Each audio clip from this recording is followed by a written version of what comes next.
Can't hear myself. We're good? Yep. We're on? Yep. All right, I got a text from Carrabis. He said he's going to be here about 10 past. All right. So, we should definitely be waiting for him.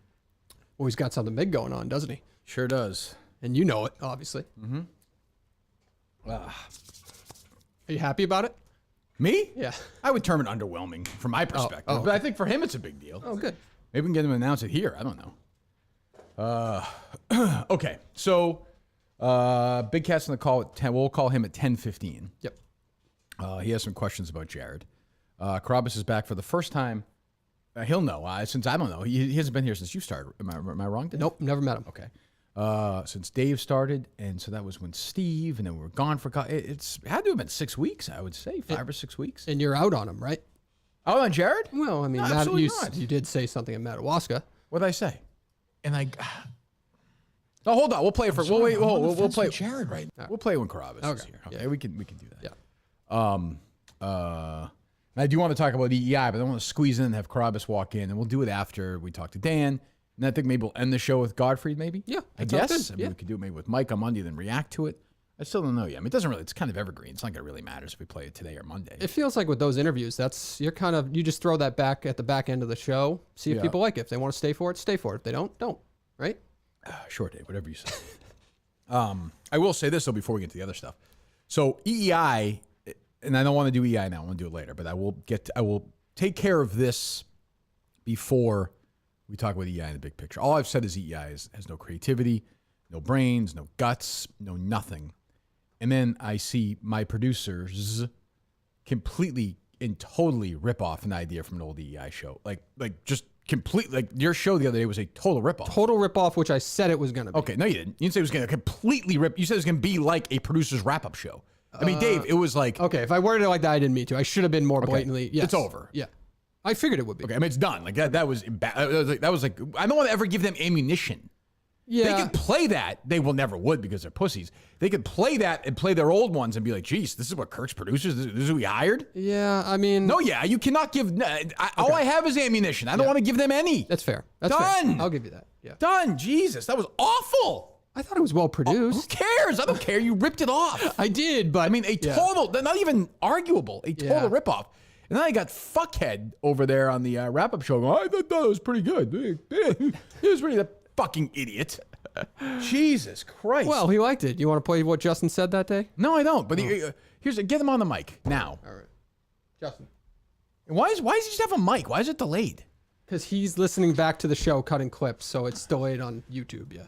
So I heard Tim from Canton ask you this question. It's a good one. So you want to get paid $52,000, right? $1,000 a week, cash, correct? Yes. What did you do yesterday? Yesterday, I finished making a bunch of the KMS radio stuff. I listened to a couple podcasts to try to find some sound. Do you listen to KMS radio, that thing on YouTube that fucking 2 people watch? I mean, what's the payoff financially for me for that? It just builds the community. No, it doesn't. You think it brought new people in? Builds the community? I think people... You think it builds? You think my community that I built for the last 10 years was built more yesterday because you did that sound for KMS radio? No, but I think it gives people something to do in the morning. They can do whatever the fuck... What are you talking about? So you did that. Okay, 2 minutes. Then what else? Made sure Jared was coming in. How long did that take? That was a text, right? Yeah, it was quick. So is that a full day of work? You put in 8 hours of work yesterday? No. Okay. No, but he's not full-time yet. Well, he wants to be. So yeah, to say, you want him to prove it to be. So he's full-time. That's what Erica wants. So full-time, what would you have done yesterday? Full-time, I probably would have figured out some sort of YouTube show. Enough with these fucking YouTube shows. Okay. Worry about this show. Okay. This is the show. Yes. I got you on with Tim the other day, and Tim's like, so what ideas do you have? And you talk about you and Dave doing... It's not the Justin and fucking Steve, whatever, what's Cullinane show. I agree. What, me and Dave doing what, contests? We're not trying for it to be What that is way. that? What is that? What is that? It was just an idea. What is it? Pitch it to me. Go ahead. Go. It was me versus Dave once a week and some Doing what? mini golf. Sucking as producers? You Yeah. both win. Okay. Playing mini golf? Yeah, we'd figure something Why would out. I fucking care about that? Why? Why? You wouldn't. What is you and Dave playing mini golf going to do for anybody other than you two getting blown by 6 people on Twitter? Fix the fucking things that are wrong with the show before you fucking play Dave and fucking mini golf. You shithead. Got it. You fucking dummy. Got it. Figure it out. Will do. You want to get fired? No. Then fucking figure it out. Got it. Jesus Christ, I'm listening to you and fucking Tim. Oh, well, what ideas do you have to build the community? Oh, play the sound. Play the fucking sound. You fucking idiots. Yeah, I think there's a couple. I have a couple of YouTube ideas that I think would be. I think I have this idea. I don't know how well it would be, but it would be called like. Hold on, I can tell you how well it's going to be. Not very well at all. Not very well at all. As well as your fucking brain and mine. Not well. Jesus Christ. When the time comes and I step in front of a fucking train, I'm just going to write one fucking word on the note, Justin. That's it. Just leave it there. I'll even leave my hand. I'll make sure people see it. Go ahead, play the. This is Jared. This is his. So he's trying to get a full-time fucking job. And on his days off, he's going to do. Listen to the ideas they have. Go ahead. I'm actually going to start doing that every single day. Just every single day, I'm going to see if I can break my record. Play it again. How quick? Yeah, I think there's a couple. I have a couple of YouTube ideas that I think would be. I have this idea. I don't know how well it would be, but it would be called like Dave versus trying to drink a gallon of milk in I'm actually going to start doing that every single day. Just every single day, I'm going to see if I can break my Tuesday, record. Thursday. How quickly I can drink a gallon of milk. But now I have this idea where it's called Dave versus Justin, or I don't know, David versus Goliath or something like that. We'll figure something out. Yeah, we'll just figure something out. Go around and try to either do some sort of competition, whether it be. What does that do for anything? That's your job? You think that's your deal? That's why I'm going to hire you and pay you thousands of dollars out of my pocket so you and Dave can play miniature fucking golf on YouTube? No, it's a bad idea. Well, but that's not the idea isn't the thing. The idea that that's what you want to do because you want to build yourself up. I do not want to build myself This up. is not the Justin Trudell or Dave Cullinane. You guys think it is, but it's not. It's the Kirk Minihane Show. Neither one of you have a fucking audience. Dave has an audience of 6 people watch your show. You have an audience of 4 people who watch your show. You understand? Yes. You're here to help my show, and then you help yourself. That's how it works. I agree. This idea that's David versus Goliath playing mini golf, what does that even mean? What does that mean? Here we are. We're here at Hagel Harrington's with Justin and Dave playing mini golf. Go ahead. What do you mean by that? We would just play mini golf to see who wins, and What's the purpose of that? just it was going to be like it was nothing to do with the show. Then why? Then why? I didn't think it through. Wasn't good. Yeah, but I don't even understand. Can I try to help in that situation? Go ahead. I think he wants to create. No, he wants to be a little star. No, and so do you. And I it's do not fucking think fine, so. and I That's don't not care, true. I do not think that's true. I think it's trying to create complementary content for the fans. Like that's it. Okay, And it's to me, that's not his job is to produce the show. Okay, that's fine. That's fair. You guys care. You guys clearly care. It's fine. It's my fault. I hired you both. I'm an idiot. It's my fault. So you guys care more about building your little brand and interacting with people on Twitter and having your little YouTube jerk off shows as opposed to building the show. It's not your fault, Justin. I'm sorry. Okay? It's my fault. It's my fault. I'm the idiot who hired you. Dave, I'm sorry. I've hired you 9 times. I'm a fucking idiot. Eventually you have to say, I'm an idiot. I'm a moron. Me. It starts here. The buck, you know? Like my great hero, George M. Steinbrenner would say, the buck stops here. Whoa. The buck stops here. Okay. Okay? So that's it. So now are you going to be pouty or are you going to get to work? Of course not. All right, good. Goodbye. People wonder why I go through producers all the time. Yeah. Well, I mean, it's just annoying. I'm just annoyed. yeah. You seem Annoy me. agitated. I annoy you? Well, you've given up on the show. You took like a 2-week vacation, my friend. Not relevant. That was No, it's fine. Your listeners are like needy puppies. It's They missed. Well, isn't it nice they like you on the show? Yeah. I mean, but like even in person, I was going through like airport security and like the security guy was like, Carrabis, when you coming back? Going Kirk Minihane Show, kid. I was like, probably this week. Who was that? Security guy. Yeah, Wolfman Jack is your security That's guy? what he sounded like. Okay. Well, it's nice to have you back. It's good to We're be trying back. to figure out Jesus Christ. Like none of this had anything to do with me. Nice way to walk into the room and get a little back to normal. Well, I figured you need to get that out of your system. That's Dave Cullinane, by the way. Dave. Nice to meet you. Nice to meet you finally. Pleasure. Congratulations on the new gig. Sounds you. like it's working out It's going well. It's going well. And all the talk, obviously, on social media, which is, I mean, you're so obviously juicing right now. I'm not. It's disturbing. I'm worried I mean, about well, you. here's the thing, Kirk. Like, you're rich enough. Go buy a test. I'll take it. I will agree to random testing. I'll give you. But you know what you should do? The Rocket stays 3 steps ahead of that testing game. I don't have the money to do that. I mean, I don't know about that. You know what it is? If you wanted to do, I don't know if I should entirely agree to this. I was gonna say if I shared my location on my phone with Justin and had him randomly drug test me, You can just show up at any time. Now, see, whenever. that's good. That's good content. That's good great. content. That's good Great content. content. Right Yeah. there. But I don't know if I want him knowing where I am at all times. Like, Well, I mean, like you if he could- texted me and was like, "Hey, is now a good time for a test?" Then I'd be like, "Yeah, come by." Or like, "Hey, I have company." It's part of the game. It is part of the game. If I was actually in Major League Baseball, that would be part of the game. But Okay, are you willing to do that over some 2-week period? yeah, sure. You're Yeah. in. Yeah, if you Okay. if you actually do, like, I mean, Well, I don't want to get in the way of Justin's round of mini golf with Dave. see, that's a good content idea. Random drug testing. Yes, I would agree. He's to in, it. Dave. All right, I love it. Okay, Justin. Yeah. Is Justin in on that? Justin in 30 seconds will be. Okay. Yeah. Yeah. We have Dan. We're going to talk. I didn't know if we were going to be in today, so I scheduled Big Cat at 10:15, but he wants to talk to you anyway. Yeah. No, I said I was going to be here. Why? Well, yeah, but I did this a couple of days ago when it was still up Okay. in the air. So, how was your trip to Colorado? Are you? You're vaccinated, right? Yes. Yeah. Okay. Yeah. No, it was long because we had Coley's wedding right before that. Oh so yeah. How was that? It was awesome. Yeah, You it was get fun. invited to the other wedding that the beers guy was an asshole about? I was invited to that one. Yeah. But I was in Coley's wedding. You were in Coley's wedding. Yeah.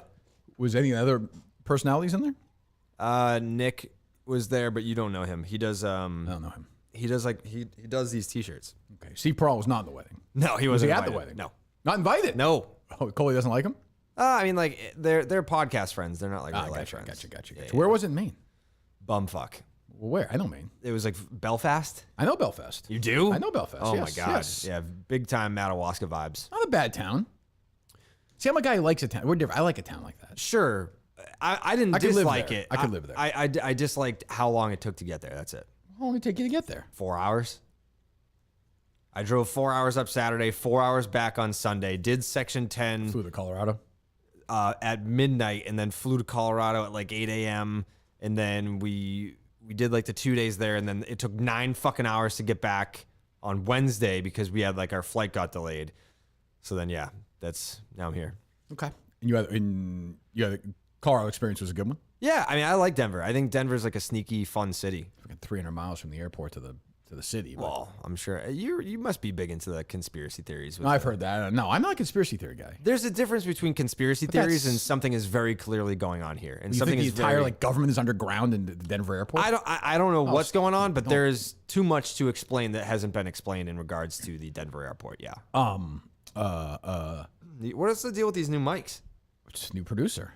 You don't like him? Those aren't new mics. Those are the same mics. And what the fuck? Like, why is it positioned the way that it is? Don't be a diva. What are you Don't yell talking at me. about? It's weird. Like I already fixed this I like shit. to. I Yelling like to, doesn't accomplish. I like to sit back. I like to sit back like this, but now I feel You like sound I have fine. to get closer, You sound fine. like this. Relax. I'm relaxed. Like, don't make a bit out of this, okay? I'm not making a bit. All right, this is better. This is better. Now you look very far back, though. I can't whatever. even see your face. That's fine. It's hard to communicate. No, it's not. We're doing it right now. 13 pounds in July. Jesus You're Christ. down 13 pounds in July. You're down 13 pounds? I thought you needed to gain 13 No. pounds. I You was, need to I was too heavy. I know, guy. If you want to. Gain weight? I want to gain weight. I want to lose weight. You look great. I look all right. Thank you. It's nice pretty of you to good. say. So do you. You look big. You look too big, though. I'm worried No, about I you. don't. I know it's going to look translate when too you're an big. old. I know you're going to be an old man with like tattoos and like. Oh, maybe no. Flat. You know what I mean? Like flabby and used I'm to definitely lift not going to be weights. flabby. Used to lift weights. Look at and- Gronk's dad. He's jacked. He's like fucking 65. I saw Gronk's dad the first time I met him was at the. They would have been in the Super Bowl in Indianapolis, right? The first, Gronk was on that, because that's when What year? when they lost the Giants. Oh, yeah. The first He got time hurt, or the right? second time? The first time. The No. second time was in Arizona. The second time. Yeah. That was when Gronk was hurt, right? He danced after the game. Was that same one? I forget. Yeah. That was the first time I saw him. What's all up with week the hat? against- What's up with the hat? Not to I'm sidetrack. a Yankee but- fan. No, you're not. Yeah, I am. No, you just hate the Red Sox. What's the difference? I mean, We there's have to plenty of win. people We that hate have. the Red I know. Sox. Listen, once my man AJ feels better than the rest of the team, Yeah. we got to get 6 of these 8. Yeah, I mean. That's it. I'm not looking to go 8-0. We've struggled so far against the Red Sox this year. Yeah, no doubt. But if we go 6-2 in those 8, we're in business. No doubt. Yeah, for sure. That's it. Good And luck. Once Cole figures it out, I think he's starting to find his way. He's had one good start. You mix Sabathia in there, a little bit of Pettit, and you're on Yep. your way. That's Yeah. what I would say. That's a gamer. Hall of Famer? Nah. No. Just Fringe? missed. Yeah. Huh? I said Just fringe. missed. Nah, the steroids, for him, it doesn't help. It was HGH. I'm sorry. Not to be a I didn't PED mean to. I sympathizer, didn't mean to There's a difference. impugn your people. But There's a difference. Do you have his number, Dave? I do. All right, give him a Give him a call. call. 80 Pettit? Yeah, call EP. Is there somewhere I can retweet this? Yo, What was that? I'm in hell right now. Why is that? My baby. By the way, first of all, congratulations for that. Secondly, I was shocked. I could not believe this. You know, I don't want to break news here. When I found out the baby's name, Julie DeCaro Katz to me is such a weird. I was so surprised to hear that. Well, Julie DeCaro Katz, my daughter, has said the equal amount of responses to that terrible reporting about Rachel Nichols as the real Julie DeCaro. So they're kind of lockstep in that regard. How is well, we talked about this. Once you have as many kids as adults, the game is sort of over. I wish someone had told me. I think some people. I think I did. Actually. I think you might have. I did, but yeah. The difference between 1 kid and 2 kids is like 10 kids.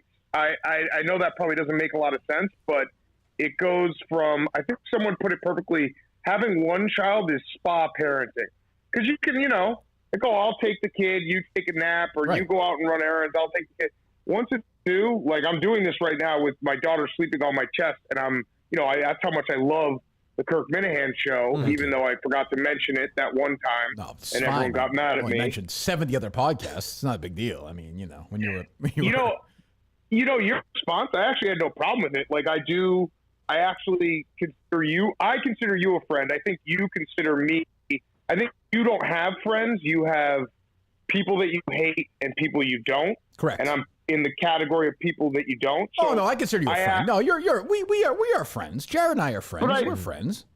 Yeah, but I genuinely did feel bad because I actually do listen to the Kirk Minihane Show, and my brain. But you were like, oh, he's a people pleaser. But I don't know if I'm a people pleaser or I'm a friend pleaser. I like my friends. Well, thank you. I appreciate that. If you weren't my friend, I wouldn't have cared. But so if you weren't my friend, you would have mentioned me. Yeah, probably. Okay. Right. Sarcastically. That's yeah, exactly. I would have sarcastically mentioned. But yeah, my brain is gone. 2 kids. I just miss things. Like there'll be news that I'll just completely miss a whole news cycle now. So whatever, it's all right. I'm in the back 9 of my career. That's fine. By the way, before we get to this Jared stuff, your investigation, I have to say, here's the thing. I'm more. Take it easy, JD. Take it easy. Is she whining about? What is she whining about now? Male privilege? Like there's 3 guys talking.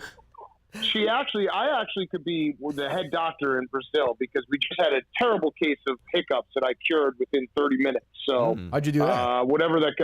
I just a little burping. You obviously saw the president of Brazil is hospitalized. I did see that. Yeah, for 11 days he's had hiccups. That would not. 11 days. Yeah, you didn't see that? 11 days. Oh my God. And I'm getting a little sick of you and all these other people. Like the easiest thing, it's almost too easy for you. I'm almost disappointed in you.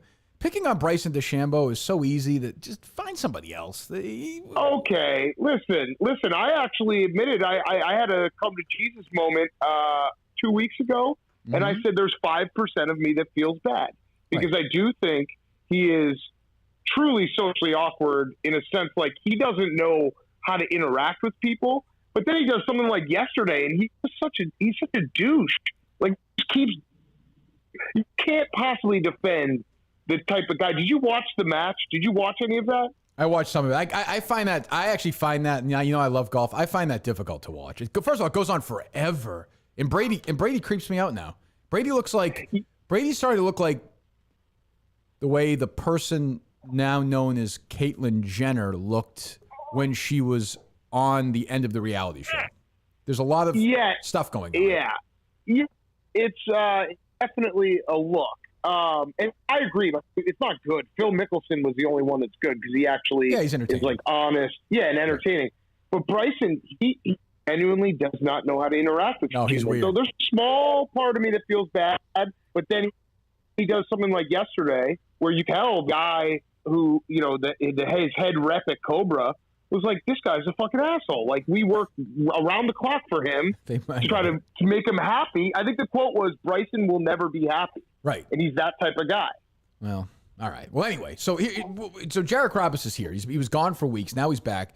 He was the talk, as you saw, of social media, the way he looked in Colorado. There is no doubt. You agree. We've talked about this behind the scenes. This guy is heavily deep into some crazy cycle. He looks like Barry Bonds in like 2004. Like I know, I agree. JD, I agree. Well, She's very upset about the integrity. she's of the disgusted. Well, I think she's bloggers. disgusted by your addiction to steroids. I She's understand. concerned. I understand. I mean, what have you talked to you? I know you have medical sources. What do you think? Yeah. So my doctor, Billy Football, has put together an entire report. Okay. It's called the Michalik Report after Steve Michalik, and it's an indictment of Jared Carrabis' possible anabolic compound use. Okay. I'm going to have him blog this thing, but I want to hit a couple things. Sure, I'd appreciate that. Yeah, Billy Football has done a diagnosis. So, in terms of genetics, Jared, would you stop me if any of this is wrong? Genetically speaking, you have small elbows, small forearms, pencil neck, and it's not suitable for naturally adding mass. So he says that joints only add as much mass as they can support, and your frame could only support about 10 to 15 pounds of weight past like what you look like when you're about 17 years old. No. I put on like 35 pounds since like January. Oh, that's interesting. Yeah. Okay, so in 2018, he's claiming that your first cycle and something cheap, something anabolic, SARMs, Trenbolone. Any of these ring a bell to you? I will say that feels like a Route 1 purchase for him somewhere. Yeah. Like, SARMs is like what people take when they don't want to actually take hardcore steroids. Okay, so are you denying you've ever taken those? Yes. Denying. 100%. 100%.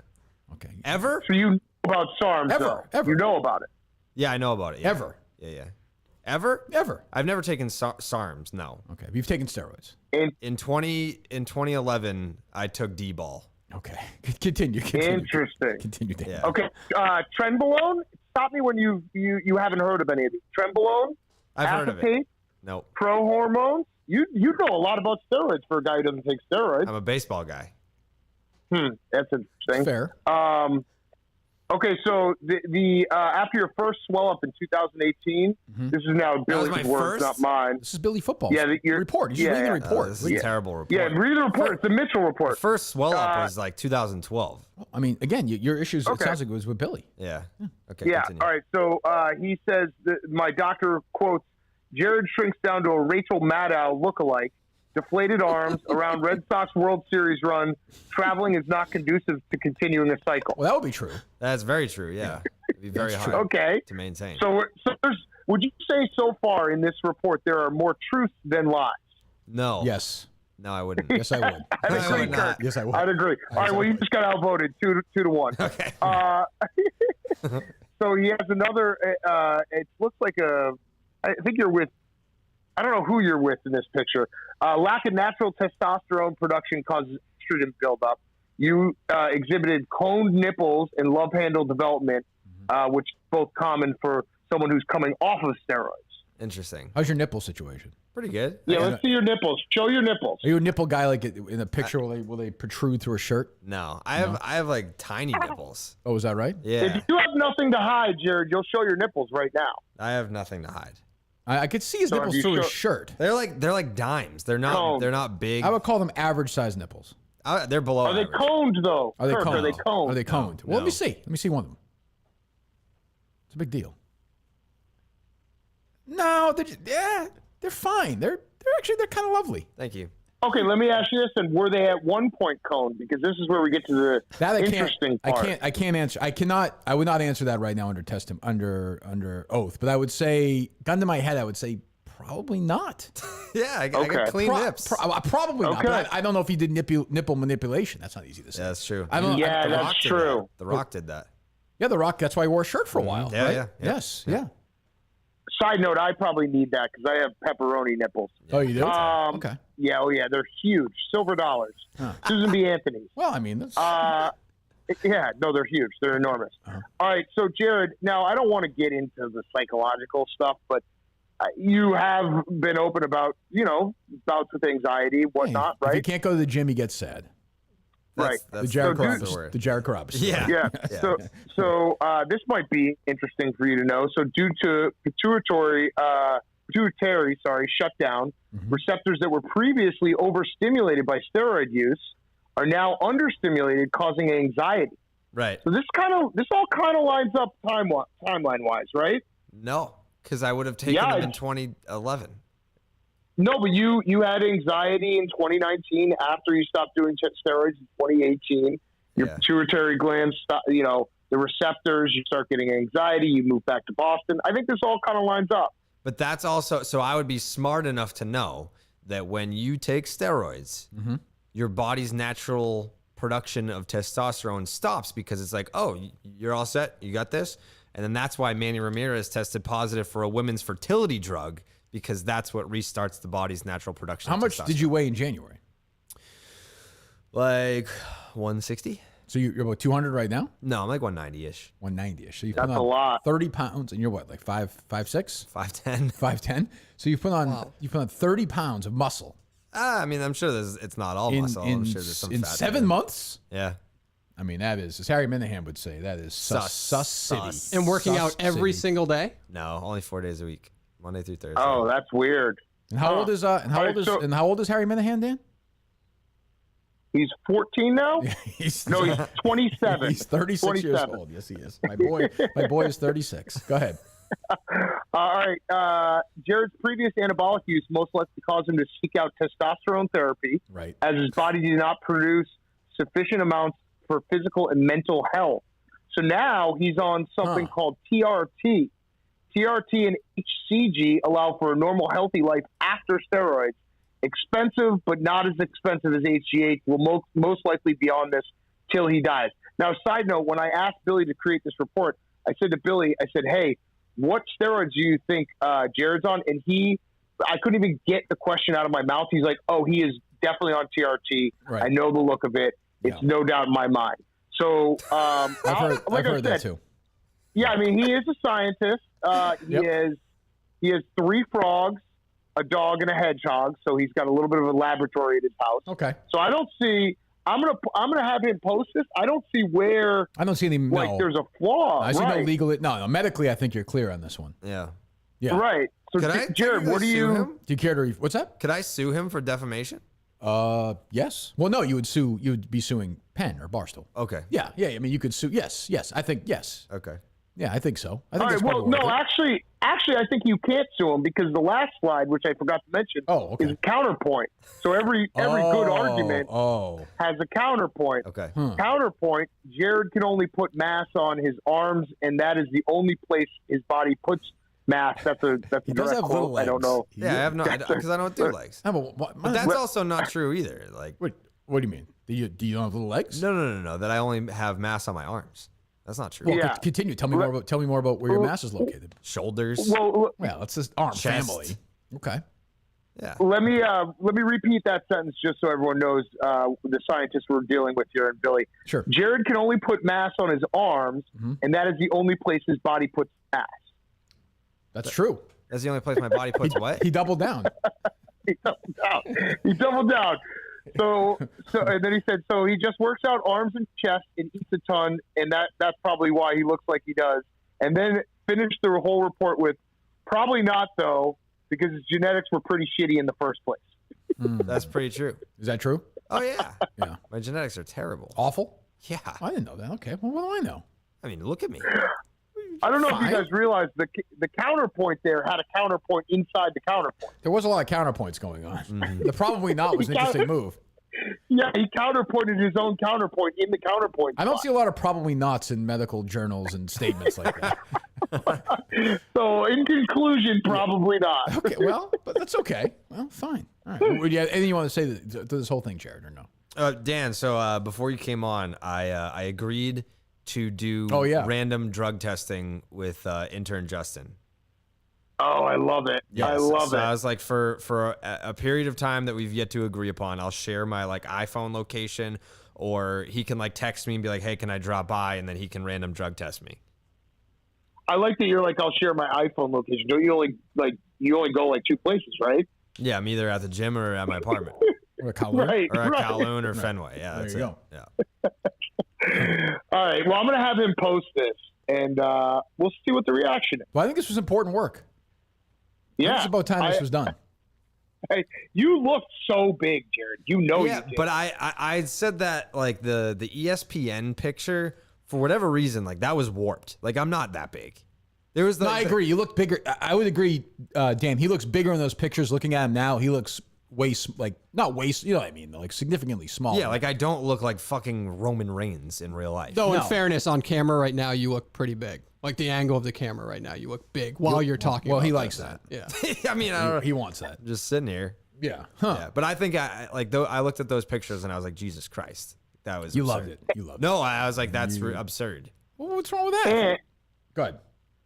no, I was going to say, and you do have shitty genetics. We all agree on that, right? Definitely, yeah, Okay. yeah. So I don't know. I mean, you're juiced up a little. That's okay. I did steroids once. Well, I did too, but it's just not recently. Yeah. It's been almost 10 years. Actually, it's been 10 years. It's a 10-year anniversary of being off steroids. Yeah. Well, that's great. Yeah. That's great. I'm celebrating the 10-year anniversary of my steroid use by getting accused of steroids. But I've been accused of steroids since I was like 18 or like 21. Well, it's your cross to bear. It's not easy. Yeah. I want to weigh in real quick, and I know Dan's got to go. He's got the baby. Jared, we got other things. Very important, yeah. But No, I'm good. I'm good. Come on. I make time for this. I love this show. can I make a case? Not a case for Dana Beers, but like Yep. I watched the video with Dave and Eddie and Dana Beers and geez, I'm sorry, I don't know the woman who got married. Marina. Marina, who I've never met. I don't think she seems very nice, and the wedding pictures were lovely. And good luck to her and her husband. She's awesome. Going forward, she married a guy. I don't even know. Yes. Okay, so good luck to that couple going forward. Like I watched her like crying, and I'm like, let's not turn this into this big of a deal. Like, I mean, are we talking about like lifelong best friends here? You know what I mean? Like, how long have they known each other? I honestly, A couple of years? Yeah. I mean, Jesus Christ. They used to make a lot of videos together. Like they spent a lot of time together that I saw. Well, let's not make it out like they're, friggin' Siskel and Ebert here. I mean, I don't know. I would try it. Go ahead, Jared.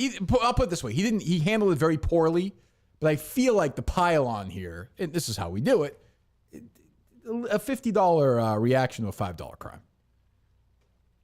Okay, so I do agree that it was. I listened to the whole show. I think it's a weird situation because Dave. There's very few people that Dave truly cares about. Marina is one of them. That is pretty telling. I will grant you that. Yeah. Right. So that's an element that you don't usually see when Dave has these interactions. So it's different than a normal interaction where Dave's like, I don't really care, take it or leave it. He truly cares about Marina. So when Dana hurts Marina, Dave feels that, and then you get that reaction. He's just a big goofball. Like I've met him a couple of times. He came out here to do some stuff. He's not an asshole, right? Like No. So why? No, he is not. He's not an asshole. So why do he do this? He's a big like puppy dog. Right. And So wait, hold I on, do Dan. think- That's the excuse that he used on the show, but like He's an let's adult, I call mean. it like it is. Like he wanted to go and he go to wanted to be on the Milwaukee. jumbotron. Yeah, he Yeah. is a big stupid puppy dog. I can vouch for Dana that he's a good person. He's super nice. Like he's not a scumbag.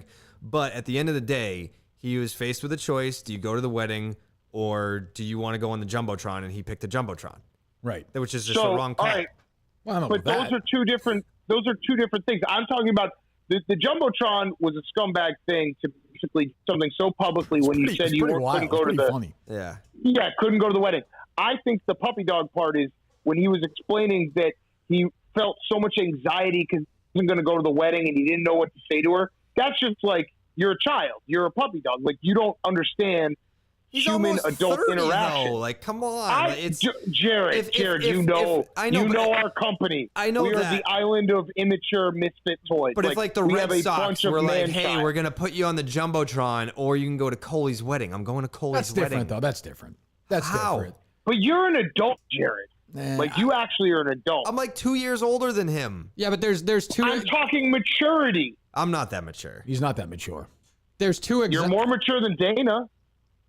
Go ahead, Colin. There's two anxiety points. It's one, saying no to somebody you care about, right? And then two, you already said no, and now he has anxiety over saying no to the Bucks because he thinks Dave would be pissed if he doesn't capitalize on publicity. That's real. Which I don't know. I don't know how much Dave would care, but I would say like he said no, right? He said. Did he say? He said no. I think it was like 4 weeks out. Yeah. Is that bad? I don't know. No, I mean, I don't know the whole story. I mean, I just like I know that Dana's a good person, and I think he just fucked up and like didn't realize that he fucked up that badly until he saw people's reactions. Here's the part that I think Dave actually was right about was Well, I mean, he's right that this was a scumbag move. I think we all agree on that. I do not think Dana's a scumbag. I just don't. I know him well enough that he's a kind-hearted person. He is. I do think there's an element of, with COVID being over, everyone back in the office, people are starting to feel themselves a little bit again, and they get a little bit of fame, and Dana's kind of wrestling with that. You know, he's gotten, I don't know, 180,000 new Twitter followers in the last year. It's wild. He's going on Jumbotron. Right, so... There's more Twitter followers than me. He doesn't have a fucking thought in his head. Nobody's enjoying doing cameos more than Dana Beers right He's now. never read a book in his life. You know, it's just weird. Right. Good guy. Right. I think there's an old, is it Bill Murray had the saying, like, you have 1 year to be an asshole when you first become famous? Right. And I think it was about Chevy Chase, because Chevy Chase then chose to be an asshole for 50 years. Correct. But you have like 1 year to kind of figure out, okay, I'm getting recognized. I'm not talking about he's really famous. Let's all put it into perspective. But in the Barstool world, he's got a little fame. He's got a little juice. So I think you see this right now going across the office, people trying to navigate this and figure out how to juggle it all. And it's not easy. It was a scumbag move. It was the wrong move. But it's an interesting thing that's kind of happening. I see it with a lot of people trying to figure out, like, what do I do when I get recognized at the bar all the time and all this stuff. So it's weird times. Yeah. I think, like, at the end of the day, like, Dana's a good guy, and I think he just kind of made a decision on a whim and realized how, like, I know he was, like, there's a difference between fucking up and being like, whatever, and fucking up and, like, reacting the way that he did. Like, he was, like, genuinely, like, felt like shit after. Yeah, I don't know. I saw her crying on Dave's thing. I was like, it seems a little strong. But what do I know? Maybe they're close. Maybe they're closer friends than I do. I don't know the history of the relationship between what's her name? Marina and Dana Beers. I mean, I'm sure it was. I will never call him that. I mean, how close? What's his name? I don't even know who he is. Barawi. Okay, Dana. I just know him because he came during the Curtatone thing and he filmed video for us at Woburn. He seemed like a nice lunkhead. I don't know. He is. Yeah. Okay. Well, I feel That's exactly what he is. Well, I feel bad for him. I'm sure she's lovely. I'm the only person who's going to have Dana's back. It's a pretty emotional time for a human being, wouldn't you think, getting married? And then also it was probably delayed a year because of the pandemic, I think. Okay. I mean, let's not. There's a lot of emotion to that. I also think that there's an element of, like, would she have been as upset if she didn't see how upset other people were on her behalf? Well said, Jared. Well said. I'm surprised Dave went. Why? He loves because Marina. I know. Yeah, he and Marina are close. I'm sure. But I don't know. I was surprised to see him in the picture. I mean, he looked great in those pants. Don't get me wrong. Oh my God, the fuck, dude. It's nice to see his dick, his balls, his every pubic fucking hair, everything. It was great. Do you know what's weird about the Dave Pants thing, though? If you look at the replies, it's a bunch of people replying and be like, bro, how could you? And then they've zoomed in themselves and it basically are admitting that they spent the last 10 minutes looking at his cock. I did. And they're like, how could you? I know. You can't not. It's not even like a Where's Waldo. You see that picture, there's 4 people in it, you immediately go right to his dick. It's just I think you're like me, Jared. I know Dan is like, I don't want to wear pants that are going to be like tight and uncomfortable all day. Yeah, I hate it. That sounds like a brutal day. Yeah. Like it's just especially with my legs, it sucks. It's just not fun around the waist, and you can't fucking breathe, and you're just trying to walk around. I don't know. It would dictate my entire day in my head. It's terrible. But there he is walking around with his fucking penis hanging, like just flying out of the thing. My balls were everywhere. That's right. That's true. Wait, one last thing. So Go ahead. I honestly, it boils down to this. All Dana had to do was tell Marina 2 months ago, hey, I can't come. And on the day that he knows he's going to the Bucks game, shoot her a text and be like, hey, just so you know, the Bucks just invited me. I'm going to go to this. No fucking way. Yeah. So you think if they were really good friends, she'd be like, oh, what are you going to do? He's going to the Bucks game. They're going to Jumbotron. He's not coming to my wedding. No, not even that. The issue was that, like, he used the excuse of, I'm going to go be with parents, my family. Which was awful. That was where he's just not very bright. That was a stupid excuse. From my perspective, it's all about communication. If you communicate, I think people always are more forgiving in situations. If you're like, hey, like, I got invited to Marina's wedding. I said, I can't go. I have 2 kids. Like, I just have a newborn. I, got her a gift, sent her a text saying, congratulations. Like, communication is everything. Where was it? Communicate. It was in Connecticut. Okay. But all you have to do is communicate. You have to just say, hey, here's the deal. I think she would have appreciated that. I think that was the part that hurt her. But she was basically begging them to reply to RSVP. It was her and it was, RSVP. somebody else, right? Marty, right. Marty, yeah. Right. Marty had a different wedding, though. But he didn't reply to her invitation, though, at all. Like, you have to reply. Right. Not that he didn't go, that to me, okay. That to me is those guys are 27, 28 years old. They're just getting to the start of people getting married. They don't really like. There is a phase of your life where everyone that you know gets married, and you start going to all these weddings, and you understand like the different. What do I get them gift wise? All these things. They're learning it, and they're learning how to not be an asshole when it comes to communicating. Yeah, I mean, if I never go to another wedding in my life, I'll be thrilled. They're the worst. It's the fucking worst. It's almost like I get angry when if I get an invitation like that, I'd be angry. Like, Everyone is miserable. Why put me in this position? The couples fight leading up to it because they're so stressed about it, and then everyone going stresses out about having to be tremendous amount of financial resources put into this one day. Yeah, as opposed to just saying, "Give me the check for this, and I'll friggin' go put it somewhere." But they don't think like that. Two of my friends just got married, and they gave the option to just watch it on Zoom, and I was like, "Thank you so much." They did? Yep. That's nice. Yep. Not Coley though. They're like, if you don't want to come. Well, I mean, I was in it. It's different. Well, you weren't the best man, were you? No. Who got that call? One of his childhood friends. Okay. Yeah. Okay. Anything else going on with you, Dan? What else is going on? Nothing. Are you going to watch Bruce Springsteen's daughter in the Olympics?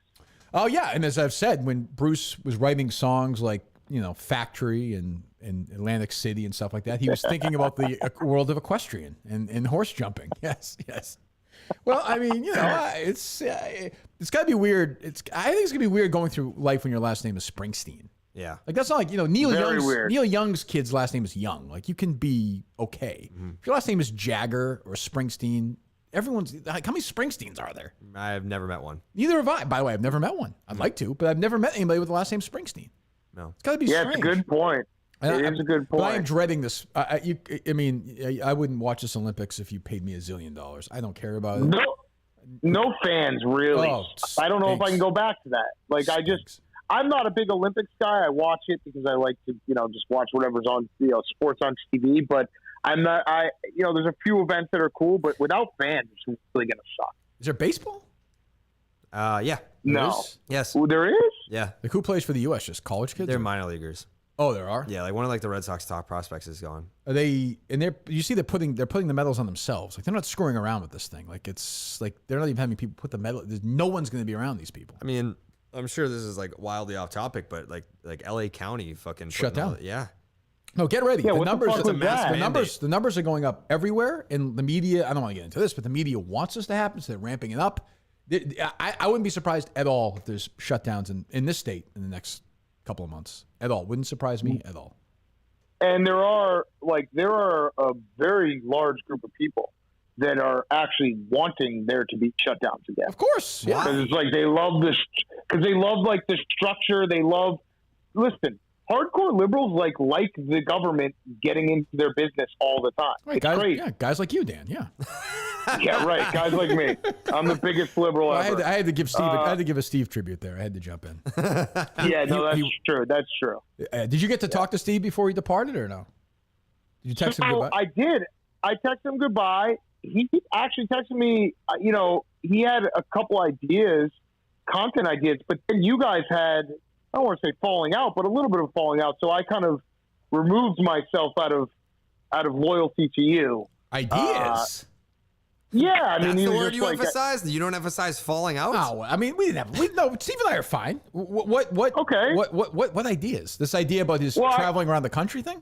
Yeah. Traveling around the country. Yeah. And I was like, I said to him, I was like, yeah, I'll listen to any idea. I'm like okay with that. You have. He would actually. You would be good with what's the dude who goes on all the travel? Who Don? makes the travel videos? Don. He'd be good with Don. That'd be a nice little 1-2 punch. Actually. Yes. Yeah. But I didn't. So I felt bad because then you got obviously I feel like your relationship with Steve didn't end great, and then you had a realization like, oh, it really didn't end great. And then I remember I listened to that show and I was like, I'm gonna out of loyalty to my friend Kirk Minihane. Thank you. I am not going to reply. This conversation with Steve. Because I think that's kind of fucked up if you guys did have a falling out. But I'll reply to him if you didn't have a real falling out. That's fine. No, that's fine. Do you know, we'll let you go with this. Do you know, I know, Do you know what Jared's big announcement is for Monday? I think I know. Do I know, Jared? Yeah. Okay. Do you know about this? Dan know about this? I don't know. Oh. I mean, I do know, Jared. We were talking last night. Oh, I thought we were kayfabing, brother. What are we doing here? What show do you think Oh, you're yeah, on? we were kayfabing. Not We were freaking. kayfabing shit. Not wrestling. Jesus. I don't know what his announcement is. Okay. There you go. There you go. There you go. There you It's go. probably going to be that he's getting reconstructive surgery on his nipples. Yeah. That I mean, wouldn't be bad. I wouldn't mind that. I'd like them to be a little bit bigger. That would be a good Barstool series. Yeah. Yeah. If I just got I complete would- plastic surgery. Yes. Went totally all the way in. Yeah. You should. If Barstool wants to pay for it, I will absolutely get a breast reduction. See, to me, that would be a Like- great. That would be a great series. Yeah. Like, Just do what The absolutely. Rock did. He Yeah. did complete breast reconstruction surgery. I know you talk about all the time you want to get shredded and all that, and like I think that's the start. I think that's step one. All right, I'm in. Okay. If they'll pay for it, I'm going to get my breasts done, and Jared will get his nipples touched up. Okay. Yeah. And maybe some calf implants. There you go. All right, Dan. We'll talk. What do to you think? Oh, good. Wait, Yeah, Kirk. good, Last good, thing. good, What do good. you think? What do you think about Jared's announcement? Because you both know. I said Dave asked me before. I said personally, does it do much for me? No. But do I think it's going to do very well? It's good for Jared, and I'm excited about it. And I'm going to support him 100%. Yes. Thank you, Kirk. Yeah, I mean, There's no one better. Is that There's no bad one or better no? at Kirk Minihane than that. Yeah, no, you're the best at it. Well, I'm just, I will, but I'll have I'll Yeah, of retweet. course, I'll do. yeah. Not that you need me, but Yeah. I'm excited that he's excited about it. He's worked really hard on it. He's friggin' traveled back. If this is what we're talking about, Yes. has traveled back and forth. Has talked to all the best nipple guys. Mm-hmm. So I think it's going to be one of the great nipple. And I think it's almost like the instead of the Bachelor, it's like the Nippleette, where all the nipple doctors every week are going to make their case to Jared, and then at the end he's going to It's like you choose. he's You going to choose hand one. he's going to hand the nipple over to a guy at the end. And Right. That'll be it. Yeah. Yeah. No, but I think it'll do really well. I mean, some of the names that have been kicked around in this, it should do really well. Yeah. There's some big ones that I haven't even said yet, really. Well, to me, you have, haven't you, or no? No, there's a couple that I haven't said to you yet. Really? Yeah. No. So there you go. I don't know. Yeah. Interesting. Yes. Yes. I'm excited. I think it's going to be great, Jared. Thank you, Dan. You know I'm always a fan of Jared. I'll say, you know what? I'll do what Kirk didn't do, and I'll just say I'm fully excited for you. I think A it's lot. going to be great. I think I did everyone's say going I'm to love fully it. excited. Dan. What are you talking about? I did Nah, say that. you I did couched say it. that. No, I said You that. couched. You said, listen. Would I ever listen to it? Absolutely not. It's trash. I would never fucking do I'll it. subscribe to but it. other people Thank might you. like it. I'll subscribe and give it a good review. Yeah, thank you. That's I all that appreciate matters, right? There might be something in there for you. Absolutely. Yeah, you never know. And if it gets them a chance to get away from the Steve Peralta of the world and branch out and go, I'm all for it. Finally. Yes, that's what I'm Spread saying. my wings and fly. All right, Dan, we'll talk to you. I love it. All right. Thanks, All guys. right. Bye, Goodbye. Dan. There's Dan Katz and Julie DeCaro Katz. Nice to talk to them. Great guy. The best. Yeah. The best. Let me do business. We haven't done an ad read yet, have we? Dan? No, we have not. All right. What should we do first? You pick it, Dave. Why don't you go Milton's? All right. Yeah. Well, I mean, I think Jared could use some Miltons in Colorado. We still haven't done that yet. Done what? Miltons. I know, what the fuck? I haven't been around. You haven't been around. It's just, you're a hard guy to get during the baseball I'm season. glad that you acknowledged that you weren't around, because that was one of the things I was gone for 2 weeks. I got people saying that I flat out abandoned this show. Well, I think the criticism I hear a lot Yeah. is that Jared doesn't really acknowledge it on social media. I retweeted. Kind of this embarrassed stream. about the show. It's in my bio. I'm on the show prominently right placed now. in the bio, though. I don't know. I retweeted this stream that we're currently on. Okay. So, All right, look, I mean, these are facts. I'm Those grateful. are opinions. These are facts. I'm grateful. You come here. And as we knew, Yeah, the off season's much easier. for sure. The baseball season's tough.